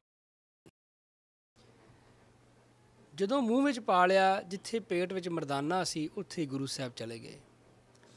ਗੁਰੂ ਸਾਹਿਬ ਦੇ ਦਰਸ਼ਨ ਕੀਤੇ, ਮਰਦਾਨਾ ਖੁਸ਼ ਹੋ ਗਿਆ ਕਿ ਗੁਰੂ ਜੀ ਆ ਗਏ ਨੇ, ਹੁਣ ਤੇ ਬਚ ਜਾਵਾਂਗੇ, ਹੁਣ ਨਹੀਂ ਕੁਝ। ਕਿਉਂਕਿ ਅੱਜ ਤੱਕ ਤਲਿਆ ਗਿਆ, ਨਾ ਕਿਸੇ ਨੇ ਕੁਝ ਕਸ਼ਟ ਦਿੱਤਾ, ਸਿਰਫ ਡਰਾਇਆ ਹੀ ਸੀ, ਪਰ ਅੱਜ ਮੂੰਹ ਵਿੱਚ ਹੀ ਪਾ ਲਿਆ ਸੀ। ਮਰਦਾਨਾ ਕਿਰਪਾ, ਹੁਣ ਇੱਥੋਂ ਕਿਵੇਂ ਨਿਕਲਾਂਗੇ, ਮੂੰਹ ਵਿੱਚ ਵੜ ਗਏ ਆ। ਬਾਹਰ ਗੁਰੂ ਸਾਹਿਬ ਬਚਾ ਲੈਂਦੇ ਸਨ। ਫਿਰ ਗੁਰੂ ਸਾਹਿਬ ਨੇ ਕੀ ਕੀਤਾ ਕਿ ਆਪਣਾ ਸਰੀਰ ਦਾ ਆਕਾਰ ਉਹਨੂੰ ਵੱਡਾ ਕਰਨਾ ਸ਼ੁਰੂ ਕਰ ਦਿੱਤਾ। ਆਪਣੇ ਵੱਡਾ ਕਰਦੇ ਸੀ। ਇੱਕ ਥਾਂ ਤੇ ਜਾ ਕੇ ਉਹਦੀ ਆਪਣੀ ਹਾਲਤ ਮੁੱਕ ਗਈ। ਉਸ ਤੋਂ ਵੱਧ ਉਹ ਆਪਣੇ ਆਪ ਨੂੰ ਵੱਡਾ ਹੋਇਆ ਤੇ ਗੁਰੂ ਹੋਰ ਵੱਡਾ ਸਰੀਰ ਕਰ ਦਿੱਤਾ। ਤੇ ਉਸ ਸਰੀਰ ਜਿਹੜਾ ਸੀ ਉਹ ਪਾਟ ਗਿਆ, ਇੱਕਦਮ ਫਟ ਗਿਆ ਤੇ ਸਰੀਰ ਦੇ ਵਿੱਚੋਂ ਬਾਹਰ ਨਿਕਲ ਆਏ। ਜਦੋਂ ਬਾਹਰ ਨਿਕਲ ਆਏ ਤੇ ਬਾਹਰ ਨਿਕਲ ਕੇ ਕੀ ਦੇਖਦੇ ਹਨ ਕਿ ਦਿੱਤਿਆਂ ਵਾਲਾ ਸੁੰਦਰ ਕੇ ਸਾਹਮਣੇ ਖਲੋ ਗਿਆ। ਸਾਹਮਣੇ ਖਲੋ ਗਿਆ, ਬੜਾ ਅਧੀਨ ਹੋ ਕੇ ਖਲੋਤਾ ਹੈ। ਆਪ ਜੀ ਦੀ ਬਹੁਤ ਕਿਰਪਾ ਜੂਨ ਦਿੱਤੀ। ਭਾਈ ਬਾਲਾ ਜੀ, ਮਰਦਾਨਾ ਜੀ ਕੋਲ ਖੜੇ ਨੇ ਪੁੱਛਿਆ ਕਿ ਕਿਰਪਾ ਕਰਕੇ ਗੁਰੂ ਸਾਹਿਬ ਇਹ ਦੱਸੋ ਵੀ ਇਹਦਾ ਕੀ ਪ੍ਰਸੰਗ ਹੈ, ਇਹਦਾ ਕੀ ਸਾਂਗ ਹੈ। ਉਹ ਨੇ ਦੱਸਿਆ, ਜਿਹੜਾ ਹੁਣ ਦਿੱਤਿਆਂ ਕੀ ਬਣ ਗਈ ਉਹਦੀ, ਉਹ ਜੀ ਮੈਂ ਪਹਿਲਾਂ ਰਾਜੇ ਜਨਕ ਦਾ ਰਸੋਈਆ ਸੀ। ਰਸੋਈਗਰ ਪਕਵਾਨ ਤਿਆਰ ਕਰਦਾ ਸੀ। ਰਾਜੇ ਭੋਜਨ ਤਿਆਰ, ਮੈਨੂੰ ਆਖਿਆ ਕਿ ਅੱਜ ਭੋਜਨ ਤਿਆਰ ਕਰਨਾ ਹੈ। ਮੈਂ ਭੋਜਨ ਤਿਆਰ ਕਰ ਲਿਆ। ਜਿਆਦਾ ਲੱਗ ਗਈ, ਮੈਂ ਚੋਰੀ ਉਹ ਸਾਰਿਆਂ ਦਾ ਭੋਜਨ ਜਿਹੜਾ ਛਕਣ ਤੋਂ ਪਹਿਲਾਂ ਮੈਂ ਛਕ ਲਿਆ। ਜਦੋਂ ਮੈਂ ਛਕ ਲਿਆ, ਉਹਨੂੰ ਪਤਾ ਲੱਗਾ, ਰਾਜੇ ਜਨਕ ਨੂੰ ਪਤਾ ਲੱਗਾ ਕਿ ਮੈਂ ਸਭ ਨੂੰ ਛਕਾਉਣ ਤੋਂ ਪਹਿਲਾਂ ਭੋਜਨ ਛਕ ਲਿਆ। ਹੁਣ ਇਹ ਜਿਹੜਾ ਇਕੱਠਾ ਹੋ ਗਿਆ, ਲਾਂਗਰੀ ਦਾ ਫਰਜ਼ ਬਣਦਾ ਸੀ ਪਹਿਲਾਂ ਛਕਾ ਕੇ ਫਿਰ ਉਹ ਆਪ ਛਕਦਾ। ਇਹ ਹੁਣ ਭੋਜਨ ਸਾਧੂਆਂ ਨੂੰ ਛਕਾਉਣ ਵਾਲਾ ਨਹੀਂ ਰਿਹਾ। ਤੇ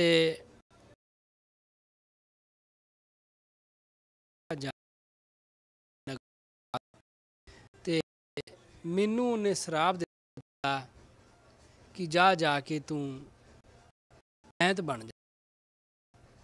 ਆਂਦਾ ਜੀ ਮੈਂ ਜਦੋਂ ਰਾਜਾ ਜਨਕ ਨੇ ਇਹ ਸ਼ਰਾਪ ਦੇ ਦਿੱਤਾ ਤੇ ਮੈਂ ਹੱਥ ਜੋੜ ਕੇ ਅਰਜ਼ ਕੀਤੀ ਕਿ ਮੈਨੂੰ ਇਸ ਸ਼ਰਾਪ ਤੋਂ ਮੁਕਤੀ ਕਿਸ ਦਾ। ਆਖਿਆ ਜੀ ਕਰਨਗੇ। ਸਾਧ ਸੰਗਤ ਜੀ, ਇਹ ਹੁਣ ਵੀ ਰਾਜਾ ਜਨਕ ਦਾ ਪ੍ਰਸੰਗ ਆਇਆ, ਪਹਿਲਾਂ ਵੀ ਰਾਜਾ ਜਨਕ ਦਾ ਆਇਆ। ਪੁਰਾਣੇ ਜਿੰਨੇ ਵੀ ਸਾਧੂ ਸਨ, ਸੰਤ ਸਨ, ਮਹਾਤਮਾ ਸਨ, ਕਰਨੀ ਵਾਲੇ ਜ਼ਰੂਰ ਸਨ ਤੇ ਕਿਰਪਾ ਇੰਨੀ ਜੁੜ ਸਕਦੇ ਸਨ, ਪਰ ਸ਼ਰਾਪ ਦੇ ਸਕਦੇ ਸਨ। ਪਰ ਆਪਣੇ ਦਿੱਤੇ ਹੋਏ ਸ਼ਰਾਪ ਨੂੰ ਨਾ ਤੇ ਉਹ ਕੱਟ ਸਕਦੇ ਸਨ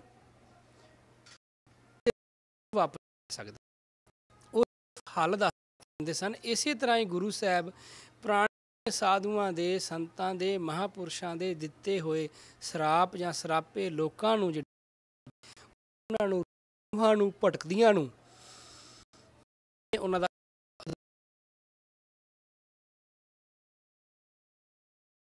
ਨਗਰੀ ਵਿੱਚ ਇੱਥੋਂ ਗੁਰੂ ਸਾਹਿਬ ਚੱਲੇ। ਜਦੋਂ ਗੁਰੂ ਸਾਹਿਬ ਚੱਲਦਿਆਂ ਆਇਆ, ਨਗਰ ਆਇਆ ਤੇ ਨਗਰ ਸੁੰਦਰ ਬਣਿਆ। ਦਾਨੇ ਨੇ ਅਰਜ਼ ਕੀਤੀ ਜੀ ਨਗਰ ਬਹੁਤ ਸੁੰਦਰ ਬਣਿਆ ਹੈ। ਗੁਰੂ ਸਾਹਿਬ ਨੇ ਦਾਨੇ ਨੂੰ ਜਾ ਉਸ ਨਗਰ ਵਿੱਚ ਜਾ ਕੇ ਖਾ ਲੈ, ਪੈਸੇ ਨੇ ਜਿਹੜਾ ਮੈਂ ਉਸ ਨਗਰ ਜਾ ਕੇ ਖਾ ਸਕਦਾ ਵਾਂ, ਮੈਨੂੰ ਹੁਕਮ ਕਰਦੇ ਨੇ ਤੂੰ ਜਾ, ਤੈਨੂੰ ਪੈਸੇ ਦੇਣ ਦੀ ਲੋੜ ਨਹੀਂ, ਤੈਨੂੰ ਉਸੇ ਤਰ੍ਹਾਂ ਹੀ ਭੋਜਨ ਮਿਲੇਗਾ। ਜਦੋਂ ਇਹ ਬਚਨ ਕੀਤਾ, ਕਿਉਂ ਮੇਰੇ ਨਾਲ ਸੀ ਕਰਦੇ ਹੋ, ਮਜ਼ਾਕ ਕਰਦੇ ਹੋ ਮੇਰੇ ਨਾਲ, ਬਿਨਾਂ ਪੈਸਿਆਂ ਤੋਂ ਕੌਣ ਕਿਸ ਤਰ੍ਹਾਂ ਦੇਗਾ ਖਾਣ ਨੂੰ ਮੈਨੂੰ? ਕੋਈ ਫੜ ਲੈਣਗੇ ਤੈਨੂੰ ਤੇ ਮੇਰਾ ਨਾਮ ਲੈ ਦੇਈਂ। ਉਹਨਾਂ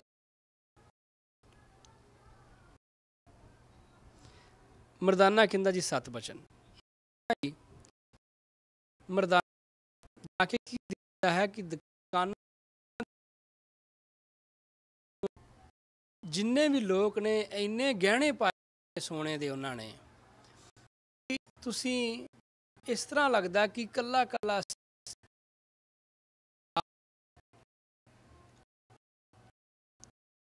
ਇੱਕ ਆਦਮੀ ਨੂੰ ਪੁੱਛਿਆ, ਇਸ ਨੇ ਕੀ ਗੱਲ ਹੈ? ਉਹਨੇ ਆਖਿਆ ਮਰਦਾਨੇ ਨੂੰ ਕਿ ਤੂੰ ਬਾਹਰੋਂ ਓਪਰਾ ਸਰੀਰ ਲੱਗਦਾ ਹੈ ਤੇ ਸਾਡੇ ਇਹ ਰੀਤ ਹੈ ਕਿ ਜਿਹੜਾ ਵੀ ਚਾਹੇ ਇੱਥੇ ਕੋਈ ਰਹਿਣ ਵਾਲਾ ਚਾਹੇ ਬਾਹਰੋਂ ਆਵੇ, ਉਹ ਤੋਂ ਅਸੀਂ ਮੁੱਲ ਨਹੀਂ ਕੁਝ ਕਰਦੇ।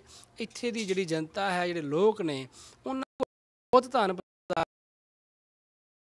ਬਹੁਤ ਨਹੀਂ ਹੈ। ਰਾਜਾ ਸਾਰਿਆਂ ਨੂੰ ਆਖਿਆ ਹੋਇਆ ਵੀ ਕਿਸੇ ਤੋਂ ਪੈਸਾ ਨਹੀਂ ਲੈਣਾ, ਜੋ ਕੁਝ ਕਿਸੇ ਨੂੰ ਚਾਹੀਦਾ ਉਹਨੂੰ ਦੇ ਦਿਓ। ਕਿ ਬੋਲਦੇ ਨੇ ਬੜੇ ਅਮੀਰ ਲੋਕ ਨੇ, ਦੇਵਤਿਆਂ ਵਰਗੇ ਲੋਕ ਨੇ। ਮਰਦਾਨਾ ਬੜਾ ਖੁਸ਼ ਹੋਇਆ। ਉਹਨੇ ਉਹਨੂੰ ਪੁੱਛਿਆ ਕਿ ਤੇਰਾ ਨਾਮ ਕੀ ਹੈ? ਉਹ ਕਹਿੰਦਾ ਮੇਰਾ ਨਾਮ ਹੈ ਧਰਮ ਸਿੰਘ। ਕਿਉਂਕਿ ਪਿੱਛੇ ਕਈ ਸਮਿਆਂ 'ਚ ਆਉਂਦਾ ਆ ਪ੍ਰਸੰਗ, ਜਿਵੇਂ ਖੜਗ ਸਿੰਘ ਦਾ ਪ੍ਰਸੰਗ ਆਉਂਦਾ ਕ੍ਰਿਸ਼ਨ ਅਵਤਾਰ ਵਿੱਚ। ਦਸਮ ਪਾਤਸ਼ਾਹ ਜੀ ਨੇ ਦਸਮ ਗ੍ਰੰਥ ਵਿੱਚ ਲਿਖਿਆ, ਸਿੰਘ ਨਾਮ ਹੁੰਦੇ ਸਨ, ਬਹੁਤ ਘੱਟ ਹੁੰਦੇ ਸਨ, ਪਰ ਗੁਰੂ ਗੋਬਿੰਦ ਸਿੰਘ ਜੀ ਨੇ ਤੇ ਸਿੰਘ ਲਾ ਕੇ ਕੰਪਲਸਰੀ ਕਰ ਦਿੱਤਾ ਸਿੱਖ ਲਈ। ਸਿੰਘ ਨਾਮ ਹਰੇਕ ਸਿੱਖ ਨੇ ਮਗਰ ਲਾਉਣਾ ਹੈ। ਉਹਨੇ ਪੁੱਛਿਆ ਕਿ ਨਗਰ ਦਾ ਨਾਂ ਕੀ ਹੈ? ਸਵਰਨਪੁਰ।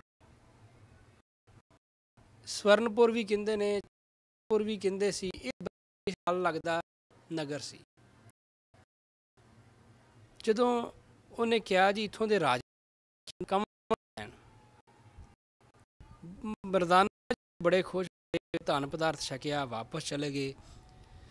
ਜਾ ਕੇ ਗੁਰੂ ਸਾਹਿਬ ਨੂੰ ਕੀਤੀ ਕਿ ਜਿਹੜਾ ਤੁਸੀਂ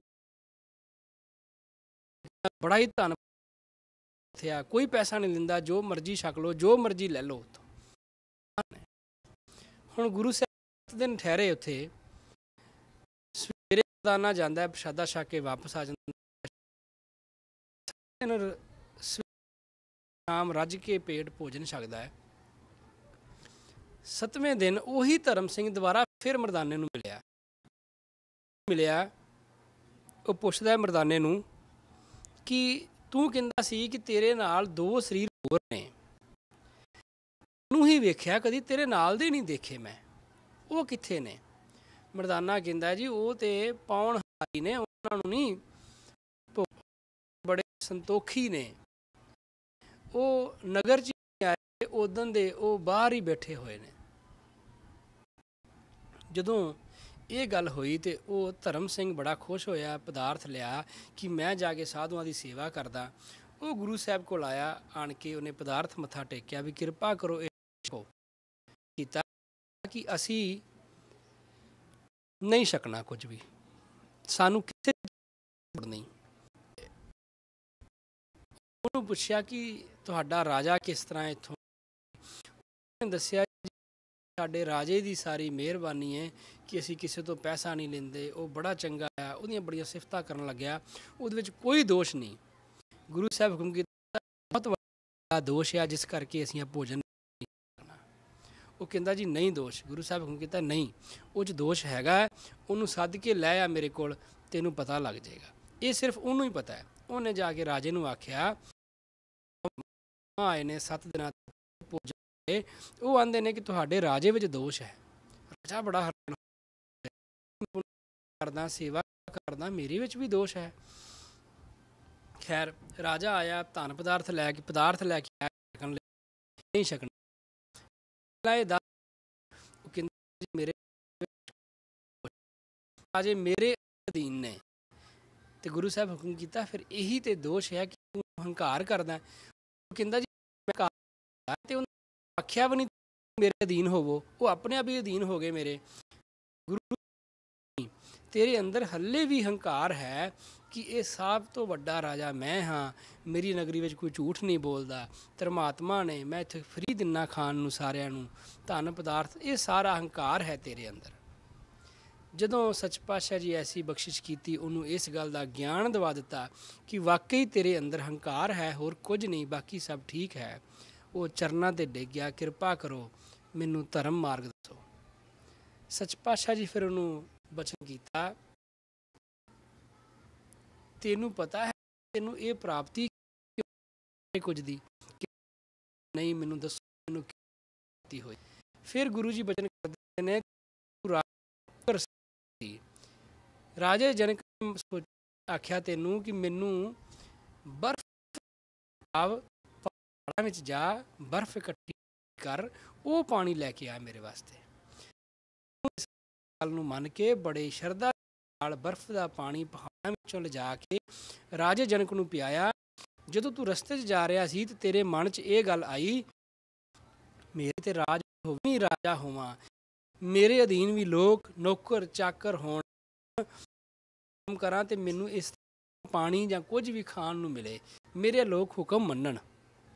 ਤੇ ਤੇਰੇ ਮਨ 'ਚ ਜਦੋਂ ਇਹ ਭਾਵਨਾ ਆਈ ਤੇ ਰਾਜਾ ਜਨਕ ਨੂੰ ਲਿਆ ਕੇ ਜਦੋਂ ਤੂੰ ਉਹ ਬਰਫ਼ ਵਾਲਾ ਪਾਣੀ ਦਿੱਤਾ, ਰਾਜਾ ਜਨਕ ਬੜਾ ਖੁਸ਼ ਹੋ ਗਿਆ ਕਿ ਮੰਗ ਕੀ ਮੰਗਣਾ ਹੈ?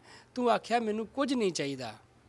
ਫਿਰ ਰਾਜਾ ਜਨਕ ਨੇ ਤੈਨੂੰ 2-3 ਵਾਰੀ ਪੁੱਛਿਆ, ਪਰ ਤੂੰ ਆਖਿਆ ਜੀ ਮੈਨੂੰ ਕੁਝ ਨਹੀਂ ਚਾਹੀਦਾ। ਫਿਰ ਰਾਜਾ ਜਨਕ ਨੇ ਆਖਿਆ ਕਿ ਮੈਂ ਤੈਨੂੰ ਕਿਉਂ ਪੁੱਛਣਾ ਸੀ, ਮੈਨੂੰ ਤੇ ਪਤਾ ਹੀ ਲੱਗ ਗਿਆ ਕਿ ਤੂੰ ਆਪਣੇ ਮਨ ਵਿੱਚ ਕੀ, ਤੂੰ ਮੇਰੇ ਤੋਂ ਵੀ ਵੱਡਾ ਰਾਜਾ ਹੋਏਗਾ, ਮੇਰੇ ਤੋਂ ਵੀ ਵੱਧ ਤੇਰਾ, ਇਸ ਤਰ੍ਹਾਂ ਤੇਰੇ ਰਾਜ ਵਿੱਚ ਸ਼ਾਂਤੀ ਹੋਏਗੀ। ਸੱਚ ਪਾਤਸ਼ਾਹ ਜੀ ਰਾਜੇ ਜਿਸ ਕਰਕੇ ਵਿੱਚ ਸਾਰਿਆਂ ਕੋਲ ਧਨ ਪਦਾਰਥ ਹੈ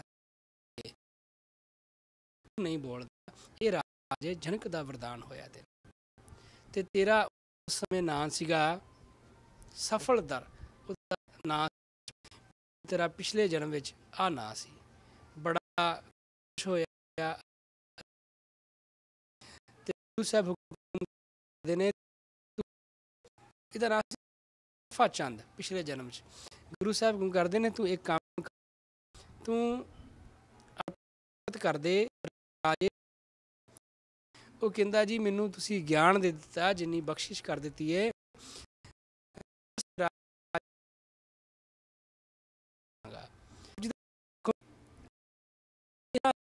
ਇਕੱਲੇ ਰਾਜੇ ਕੋਲ ਜਾਂਦੇ ਨੇ, ਬਹੁਤ ਸਾਰੇ ਰਾਜਿਆਂ ਨੂੰ ਮਿਲੇ ਤੇ ਉਹਨਾਂ ਨੂੰ ਅਧੀਨ ਕੀਤਾ। ਰਾਜੇ ਸੁਦਰਸੈਨ ਨੂੰ ਇਸ ਵੱਡਾ ਰਾਜਾ ਬਣਾਇਆ। ਇਹ ਸੱਚ ਪਾਤਸ਼ਾਹ ਜੀ ਉਹਨਾਂ 'ਤੇ ਕਿਰਪਾ ਕੀਤੀ। ਇਹ ਸਤਿਗੁਰੂ ਨਾਨਕ ਦੇਵ ਜੀ ਦਾ ਜਸ ਤੁਸੀਂ ਸਰਵਣ ਕਰ ਰਹੇ ਸੀ। ਹੁਣ ਜਿਸ ਤਰ੍ਹਾਂ ਇਸ ਤੋਂ ਅੱਗੇ ਚੱਲੇ ਕਰਨਾ 'ਚ ਬਿਆਨ ਕਰਾਂਗਾ।